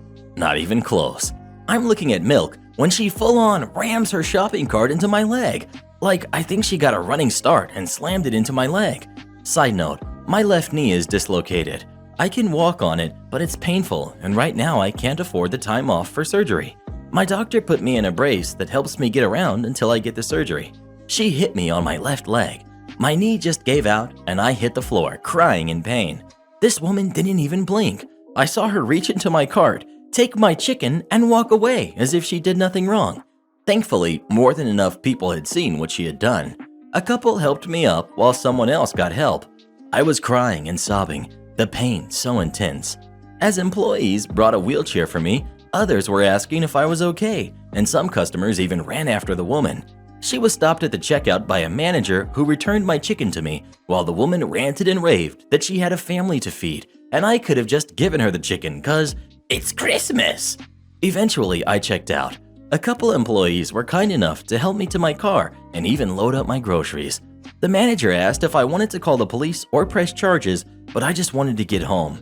He gave me some coupons, apologized, and said they would deal with the woman. I called my brother-in-law on the way home. He met me at my apartment, helped me inside, and unloaded everything for me. As of right now, I'm sitting on my couch with a very red and swollen knee. I have taken my anti-inflammatory medication, got it elevated, and put some ice on it. Definitely going to need to see my doctor tomorrow though, because the pain is coming in waves at this point. She could have seriously injured me. Over 2 packs of chicken. Edit. So the store did call the police, but I was gone by the time they got there. An officer contacted me. I got a meeting set up at the station tomorrow after my doctor's appointment. The officer informed me she was questioned and released, not arrested. They do want me to file a formal complaint in order to have her arrested for assault. I promise I'm okay. The swelling has gone down some, and I'm on some painkillers. I'll make it until tomorrow. Another quick update. Thanks for the rewards and words of support. Promise, I'm going to the police station tomorrow after I see my doctor. I will be pressing charges against her. Karen wigs out after kid discovers she sold his comics. This happened back in the 90s when I had my second comic store. One afternoon, I was in my store going through inventory when a woman walked in. This was unusual back then because, well, it was. I saw that she did have the precursor to what would become known as the Karen cut, was wearing large rimmed glasses and a skirt that was the style back then. I figured she might be looking for a gift for her son, so I asked her if I could help. She asked me if I bought boxes of comics. I told her usually not unless there was something I could use, but I would take a look. So we go to her car and we bring in a couple of long boxes. These hold about 300 unbagged/boarded books or 250 boarded. And when I went through them, they were all bagged and seemed to be in good shape. They were the particular books at that time. X-Men, Hulk, Ghost Rider. I thought I could sell them and offered her $100 for the lot, and she accepted. She left and I put the boxes on a table to price them out and sort them out. After about 20 minutes, a kid, who was about 12, walks in and looks at the books on the wall and notices the boxes. He asked if they were for sale, and I said yes, but they weren't priced out yet, so if there was something he wanted, I'd give him the price then, and he started looking through them. After a few seconds, he had a strange look on his face, and I asked him if something was wrong. I'll never forget what he said. "These are my books." I said, "What?" and he repeated it. I asked him if he could verify it, and he said that he had a code written on every board and he could recite them. I then pulled out 5 books at random, and he nailed every code. I asked him to describe his mother, and he described the woman that sold me the books. I told him not to worry, he'll get them back. I asked for his phone number, and I called it, placed it on speaker, and I waited. After a few rings, she answered, and I responded, "Mrs. Karen, your son is here and informed me that the books you sold me did not belong to you. Will you please come down and give me back the $100, and he can have his books back, as I do not buy stolen merchandise?" Her response, "My son is in your store?" She screams at him to get out of there now and to never set foot in here again. She shrieks that if he ever comes back in, she will have me arrested. The kid was in tears. All he muttered was, "You stole my books." She continues her rant. "I don't want that crap in my house. Get out, now." And then she slams the phone down. I let the kid sit down while I processed what just happened. While this was going on, another kid and his mother saw him and said hello and saw that he was crying. They knew him, and the new kid's mother asked me what happened, and the kid told her. She was, to say the least, disgusted and said she'll take him home and have a few words with his mother. Before he left, I asked him what he wanted to do. He said, whatever it takes. I asked, even call the police? He said yes. I said, I'm going to try one more thing before that. About 7:30 that night, I called the number. This was before caller ID, and got the father and explained what happened that afternoon. Only thing he said was, "She did what?" I repeated, and again he said the same. Then Karen realized who he was talking to and started screaming. The father just told her to shut up. Then he thanked me and said he would handle it and asked what time I closed. About 15 minutes later, I see the kid and his father with Karen being dragged along, and she is shrieking so loud, dogs 3 counties away had bleeding ears. He drags her in and tells her to give me back the $100. She yells that she doesn't want that crap in her house and she won't do it. She's going to have me arrested for selling him this crap, and how could they let me be open in this town? She hated Superman and baseball cards. She breaks away from the father and attempts to kick out my showcase, and it was only because he managed to grab her collar and yank her back that they weren't smashed. She then tried to shove my computer off the counter, but I managed to stop her. The father gave me back what I was paid, plus a little extra for all this BS, and apologized. Karen said she'll just set them on fire. Father said no. He's bringing them to his business and would keep them safe from her. He also said he would come in with the kid in the future. Now I found out after the fact, about 10 years later, secondhand, so I can't verify. Karen basically destroyed the relationship and never apologized. After the kid graduated, he joined the army, got married, and had a kid. He doesn't see her often, but allows contact when the father is there. Over comic books. I have seen worse. Now there are those who are probably asking, why didn't I ask her if they were hers? I didn't think of it. But since then, when a woman says she has comics to sell, I ask, are they yours? Out of all of the times, at least 50 in the last 10 years, only one said they were hers. I then ask, do you have the owner's permission? Never a yes. I tell them, I don't accept stolen property. One of these was quite entertaining. At a flea market I used to do, a woman walked to my booth and asked if I could buy comics. I asked her, are they yours? She said no. I then asked if she had permission, and again, no. I asked, why do you want to sell them? Her reason? He's too old to be reading comics. He was 37. I said, ma'am, I'm 49 at the time, and I read comics. A guy looking through my books said, ma'am, I'm 72 and I read comics. She huffed that we were immature idiots. The guy said, at least I'm not stealing my kids' books. Have a nice day. This is not the worst incident I have had, but it is in the top 20. You want me to write a fiction? Fine, but I'm making it a good one. I'm a machinery operator in an industrial setting. This means we have a lot of trade professionals on site 24/7 to minimize the impact of any breakdowns. On this particular occasion, I had a heated press shut down on me because it was reporting a temperature of around 3,600 degrees Celsius. The required temperature range is about 275. Since I have multiple stations on this machine and it's designed with failures in mind, I'm able to just run with the one station disabled with negligible loss in production. So I put in a mid-priority work order and pretty much forgot about it. Now, I'm not a ticketed professional myself, but since this is half the temperature of the surface of the sun and I didn't appear to be hurt, I put the problem down as a malfunctioning sensor. A few hours later in the shift, an electrician stopped by to get more details. I'm a bit of a curious person, so in the interim I had looked up the melting point of steel, which is what the actual contact surface of my press is. Depending on specifics, it's around 1500. The boiling point is around 2900. I expected this information to be for personal amusement only. I was wrong. I described the problem to the electrician and showed him my reading, alongside all the other stations which were normal. Obviously, I informed him that a reading in the 3000s was not possible, but he disagreed and told me, maybe that's the temperature. Fair enough. I had had to look it up myself, so I'm not going to fault him for not immediately realizing this reading was nonsensical. I told him that steel boils at less than the reading I gave him, but he wasn't having it, and insisted that I put a parallel work order in for the engineers.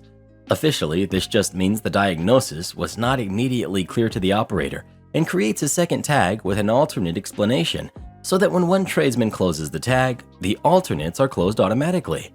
Unofficially, it would act as a black mark on my records, essentially telling the entire maintenance crew that I don't know my machines and don't know what I'm doing, and would result in more people questioning my judgments in the future. I don't have a lot of those, so I was already pretty annoyed that he was trying to push me around over this. But I can see where, from his point of view, it would seem reasonable to assume that a random person just happening to know the state change temperature for metals is hard to believe, so I was still resolved to remain reasonable. I went to the supervisor instead and told him the situation, expecting him to just tell the electrician I'm in the right and to go have a look at the sensor during our next breakdown or scheduled halt. Instead, he just told me to come up with an alternate perspective diagnosis and put in the parallel work order. Notably, he didn't actually specify engineer as the electrician had. I should note here, too, that the supervisor in question is an experienced welder, meaning he should know full well how ludicrous the demand was. Well, cue malicious compliance. Since this wasn't an urgent issue at any rate, I decided to take my time with a new work order. I reached out to managers to get the procedures for a work order that requires out-of-house services and government agencies. Waiting for those details meant I would be taking this home and finishing it up on my own time, but at this point, I was invested. I actually went through drafts on this thing, but the finished product was a masterpiece of BS. Since 3600 degrees would have sublimated my entire machine, I worked under the assumption that my lungs had been coated with various aerosolized metals that were blocking whatever little function my lungs could possibly retain after being exposed to apocalyptic temperatures. I explained that all the events since encountering the reading must therefore be hallucinations brought on by my failing brain as I succumbed to my certain end. I made a point to detail how grateful I was that the delusion had apparently isolated me from the mind-melting agony my body must be in.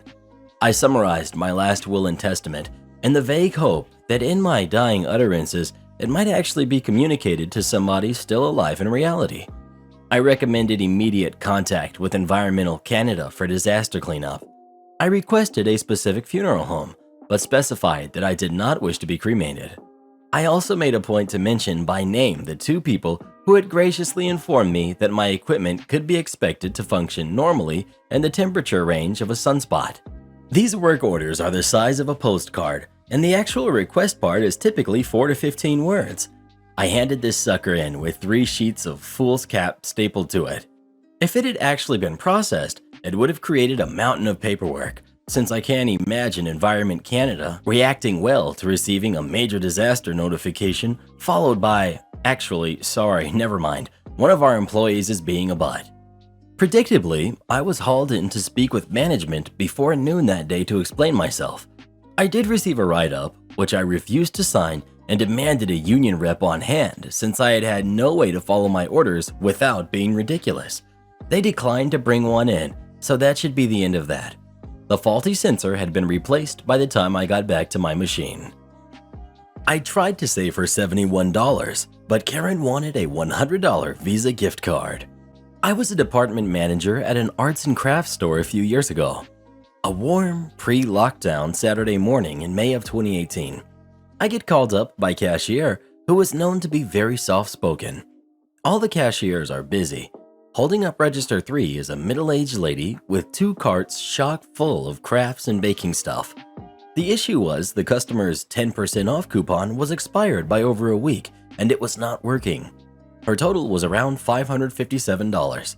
The lady was already irate, berating the cashier, an 18-year-old, saying she can't believe coupons expired so soon after getting them in the paper, huffing about how she was a rewards member who shops here often since she was a Girl Scouts leader, and how I should contact the newspaper she got the coupons from and make them either deliver it to her sooner or let corporate know the coupons should last for up to a month. I de-escalated the situation and apologized while explaining that I couldn't make corporate stop running different sales every week, but I would certainly manually take off the 10% myself.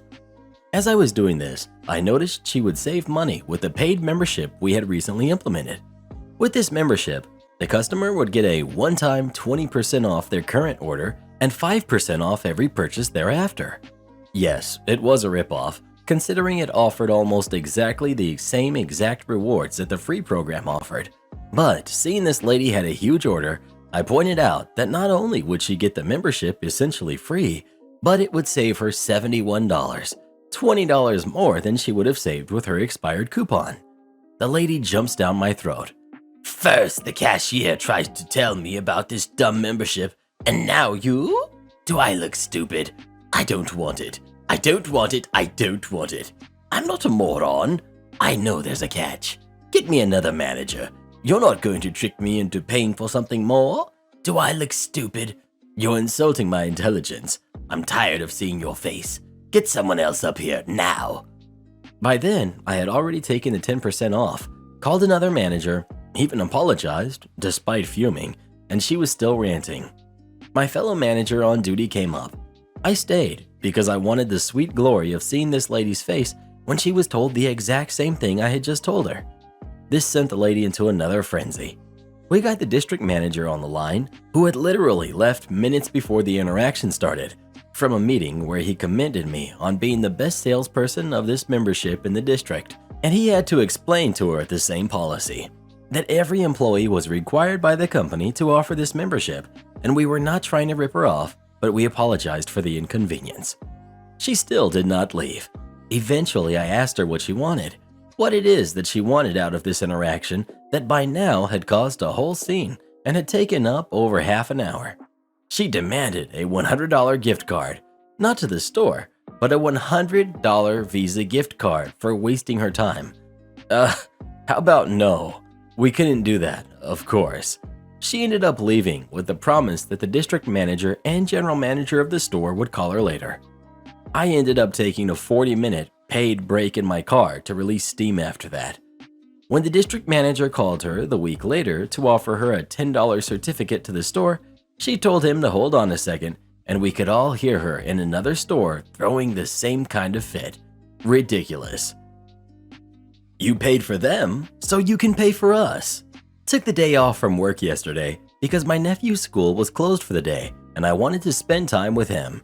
My brother and nephew live with me. My nephew is a small kid, and he calls both my wife and I Mom, while calling my brother Dad. This has led to him getting teased a bit, especially by entitled Mom's son, Jared. Jared is easily 30 pounds heavier than my nephew and a solid 6 inches taller, so my nephew is terrified of the kid. As a result, we don't invite that kid to parties or playdays. Every other kid on the block is invited, but I refuse to force my nephew to interact with someone he's so afraid of. When the ice cream truck pulls up to our neighborhood, it stops at the very beginning of the V shape on our map. Kids, parents, and anyone else who wants an ice cream go and meet the truck there, so it doesn't have to stop at each of the 6 houses individually. Yesterday, my nephew was playing in the yard with his friend Kevin, while I and Kevin's dad Joe were trying to keep up with them while enjoying a pitcher of slow gin fizz. All in all, a beautiful day in Middle America. And now the story begins. We hear the unmistakable sound of the ice cream man pulling up to the RR, heading towards our neighborhood. So both the kids, Joe, his wife, my brother, and I all head up to the intersection to grab some soft serve. We get to the truck, and I let Joe know that this one is on me. He brought the drinks. So we all get our ice cream, I pay, and then we start to walk away. Before we get more than 20 feet from the truck, entitled Mom has placed an order for her and Jared and proclaimed in her best outside voice that Mary, not my real name, will be paying for these. I take a few steps back. Excuse me? I never offered to pay for you. Entitled Mom. You said this one was on you. Me. I was talking to Joe, not you. Entitled Mom. That's not fair. Jared was so excited for ice cream, and now you're saying he can't have any? Me. Ma'am, he's free to have all the ice cream you're willing to pay for. I'm not buying my son's bully ice cream. How dare you? Me to the ice cream guy. Sorry for the mix-up, but she's not on my tab. I want to be clear about that. Come on, Jared. We're going home with no ice cream because Mary hates you. I switched to martinis when I got home because forget that. Why did she even come to the truck if she doesn't have any money on her? I'm starting to understand why her son is such a crappy kid. It's not his fault. He's being trained to be that way. Not my client, not my problem. I'm a social worker who has been working with the homeless population for well over 2.5 years. For the most part, I interact with people who show me high levels of respect. The street goes both ways. About twice a month, I interact with someone who tries to use anger, fear, and manipulation to get their needs met. Their harsh tactics used to work with me, and I would drop everything I was doing to attend to their rage-filled requests. We just hired this guy who does not do his job. He sits around on his phone and distracts everyone his whole shift. The first week or so, he shadowed the housing help desk, which is just a fancy word of saying open office hours for anyone in the shelter. The help desk is a beast. You never know what you're going to walk into. Everyone dreads doing the desk. So the other day I had a client who was needing EMS. I asked him to help me and he said, "Not my client, not my problem." Then started mindlessly scrolling through Facebook. At first, people respected him because of his credentials. Now everyone in the department sees right through him now. My boss is starting to throw responsibility at him, which usually responds with, "I'm not ready." And my boss responds with something passive-aggressively empowering. "I believe in you. You have XYZ experience." So you may be wondering where these two things intersect. Today, I was looking for someone on my caseload. I walked by the housing help desk to see if he was hanging around in line. This client stops me and starts taunting me. I see you helping other people, and you won't even look at me. You treat me like I'm a bum, not a homeless person. Forget you. You aren't doing anything right now. You're just walking around. I need your help. Come on. I respond with strong boundaries and refer him to my coworker. I don't want to break the process. You're in line for the housing help desk. He will help you when it's your turn. After all, it wouldn't be fair to skip the other guy in line. He will meet with you soon. Point at coworker through the glass. He shakes his head and gives me the "no, don't do this to me" look. Cue epic power struggle between the client and I. I keep referring him to the other worker. By this time, the other guy in line has had enough of his yelling and screaming and leaves. About 5 minutes pass and I'm not budging. It's just escalating this client even further. The client my coworker is meeting with leaves and the seat for the next client opens. I look through the glass and my coworker is frantically looking up and down, pretending to be busy, going through the file cabinet that nobody uses, pushing buttons on the copier like he's faxing something, opening stacks of paper and entering it into the paper tray. The client is getting so upset.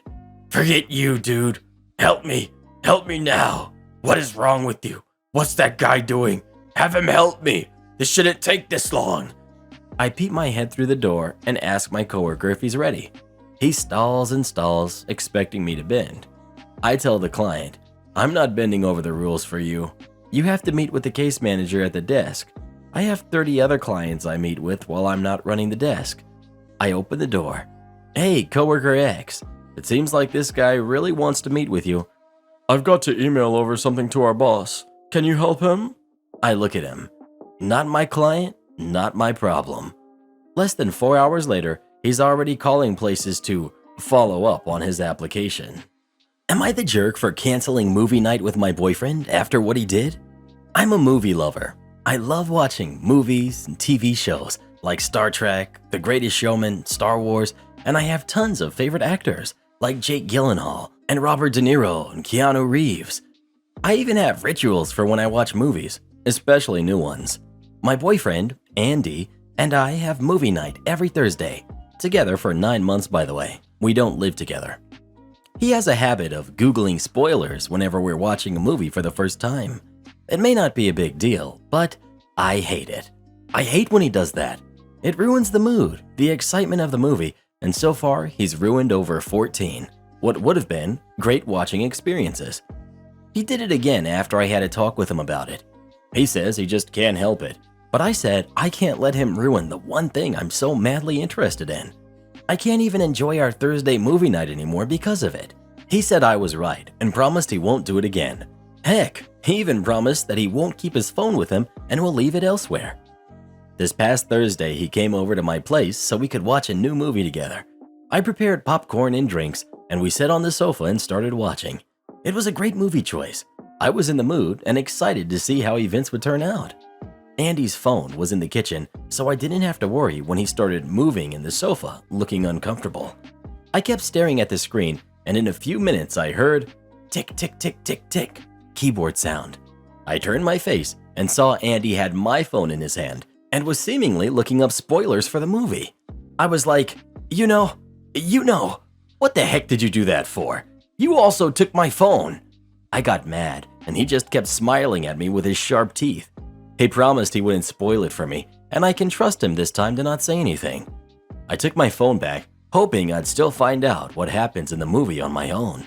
He kept harassing me, asking if I wanted him to tell me what was going to happen at the end. I said no. Minutes later, he spoke up and said, Hey babe, I just wanted to tell you that XYZ will happen at the end. I blew up.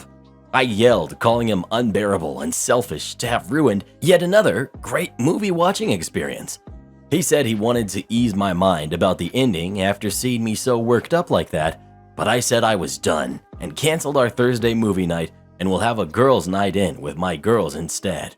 He got offended, saying that I overreacted over a movie and that he was hurt after I canceled our special night of the week together. We usually end up having a good time afterwards, so I can see why this was such a big deal for him. He left and then texted me later, saying I ruined the night and was hard on him since this is a habit of his that's hard to get rid of. But he's trying and I'm not giving him a chance. He wants me to reconsider. Am I the jerk for sticking with my wedding color scheme even though my mother-in-law is upset? For my upcoming wedding, I want an earthy theme with muted colors. In our social circle, it is pretty standard for the family to match the wedding colors so the pictures look nice. My parents are spending a good deal of money, so it is important to me that things go as smoothly as possible. When I told mother-in-law, she made a face but didn't say much. Then we started talking about what the family would wear, and mother-in-law realized that I wanted everyone to look cohesive and got upset. She accused me of not caring about her self-esteem and said my colors were ugly. Mother-in-law likes bold colors, but she had a wedding a couple of years ago and got to do whatever she wanted. I feel this is my day. Shopping for my mother of the groom dress was a nightmare.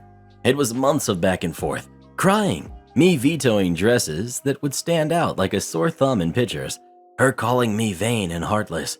It was a mess. Finally, I took her and my no-nonsense mom and we got her a dress. I thought it was settled, but I got a furious voicemail from mother-in-law's husband saying she put the dress on and immediately began crying, and he will not let her wear it at this point because of what it is doing to her self-esteem. He called me a fake person who doesn't know what love is, a controlling psycho, and then he lost it on me for making his wife cry. My fiance finally took the phone and ripped him a new one. His daughter texted me the next day and said she doesn't like mother-in-law that much, but she thinks I'm being a jerk because my colors were chosen to suit my huge family and bridal party, who are all white, and mother-in-law is the only non-white one, who's Middle Eastern, so the colors don't suit her well. I called mother-in-law and asked if that was it, and she wouldn't even answer and said I don't care about her. My fiance says to make her wear it out of spite, but at this point, I think they might not be going. She hasn't RSVP'd, and she is the type to dig her heels in and not go. I'm not even sure she has the dress because my mom says mother-in-law told her her husband cut it, and mother-in-law thought that was so cute and romantic. I don't know if I'm being too harsh by not budging. This is important to me, and I'm sick of her always being a spoiled brat and getting her way. But at the same time, the colors are making her feel really insecure, and she is super vain. Edit. The one thing I'm not willing to do is trick her and Photoshop the pictures. I am genuinely afraid for her and what that could do to her mental health. We could never see her again, which is maybe okay, but I don't want her to have a breakdown and have months of bad mental health. Edit. I relented a little and said she could wear what she wanted and not be in pictures. I'm pretty sure she blocked me though, and she hasn't answered in 6 hours, though she has been posting on Instagram, so she probably isn't coming. I am most definitely not an Uber driver. As the title says, I am not an Uber or a Lyft driver. There is no indication anywhere on my vehicle that I would be. I don't really put stickers on my truck anyway, so it's not like there's any confusion on this. I drive a 2014 Silverado, and I take care of it and keep the inside looking nice. And from some of the horror stories I've heard, I don't want to let strangers in my truck. Nothing against Uber or Lyft drivers, just not doing it in a vehicle I worked very hard to be able to buy. Anywho, yesterday I drove my wife to Ulta so she could shop for beauty products. I really had no interest in going in, so I parked and played on my phone for a bit. After about 15 minutes, the passenger door opens and some stranger gets in. This lady looked like she walked straight out of a meme about Karens and hopped into my truck. Random lady. No wonder I was waiting so long. You're over here messing around. Me. I think you're in the wrong vehicle. I don't know you. Why are you in my truck? Random lady. I need to go to this address. It's down by the amphitheater. Me. I'm not a cab. You're the Uber driver I just called for. You have the sticker. I look around. I totally have friends that would put something on my truck as a joke, but I wasn't seeing it. Ma'am, you must be seeing things. There is no sticker on my truck. I'm not an Uber driver. Random lady pulls out her phone and with a tone of such superiority that I immediately wanted to just push her out of the door says, My app says that the driver will be in a blue Ford Focus, and that's you. I laughed out loud. What is so funny? Me. I'll tell you what. I'll give you a free ride to the eye doctor to get you some glasses. You said your driver was in a blue Ford Focus, a small car, and you confused it with a dark gray Chevy Silverado pickup truck? And no possible trick of the light could those two ever get mixed up. You obviously need glasses, Mrs. Magoo. I'm sure everyone is about to be shocked by her next line. I've read enough Reddit stories and even written one or two. I should have seen this coming. How dare you? Me. I'm not your Uber driver. I don't drive for Uber. There is no sticker. You got into the completely wrong vehicle. The only thing that I can see as a reason is that either your eyesight is terrible or you're starting to come down with Alzheimer's or dementia, which would be tragic, but I don't think this is the case. I was watching the Karen rage build up in her face. I was expecting the explosion, but she switched tactics on me. I thought she was gonna zig, but she zagged. Random lady. Well, I still need a ride, and you aren't doing anything. So why don't you just take me there? I can give you $5. She said this like she was trying to bribe a kid with a piece of candy. I might have been willing to give her a ride. I'm a nice guy to most people, and generally am willing to help people out. However, her condescending tone got under my skin, and I'm not going to reward that kind of behavior. Me. No, and you need to get out. My wife is here. She had just shown up. This lady had the audacity to roll down the window and tell my wife, You can wait. I need a ride. It was that moment too that I just happened to see a blue Ford Focus driving really slow in front of the stores and the driver looking around, obviously her ride. I started speaking slowly while keeping an eye on the driver. Ma'am, listen. Pause for dramatic effect. I am not driving you anywhere. I'm taking my wife home and she definitely doesn't have to wait for you. You need to get out of my truck before I call the police. If you're waiting for your ride, you need to settle that with Uber. By the way, the Uber driver you were waiting for is leaving the parking lot right now. I pointed to the blue car that was moving to the lot's exit back onto the road. She flung my door open and tried to go chasing after him. It was pretty comical, really. We drove past her on the way out. She didn't look happy. Support our channel by joining as a member today, and we'll give you a shout out in our next video. Or come watch this video next. You won't believe what Karen does in that one.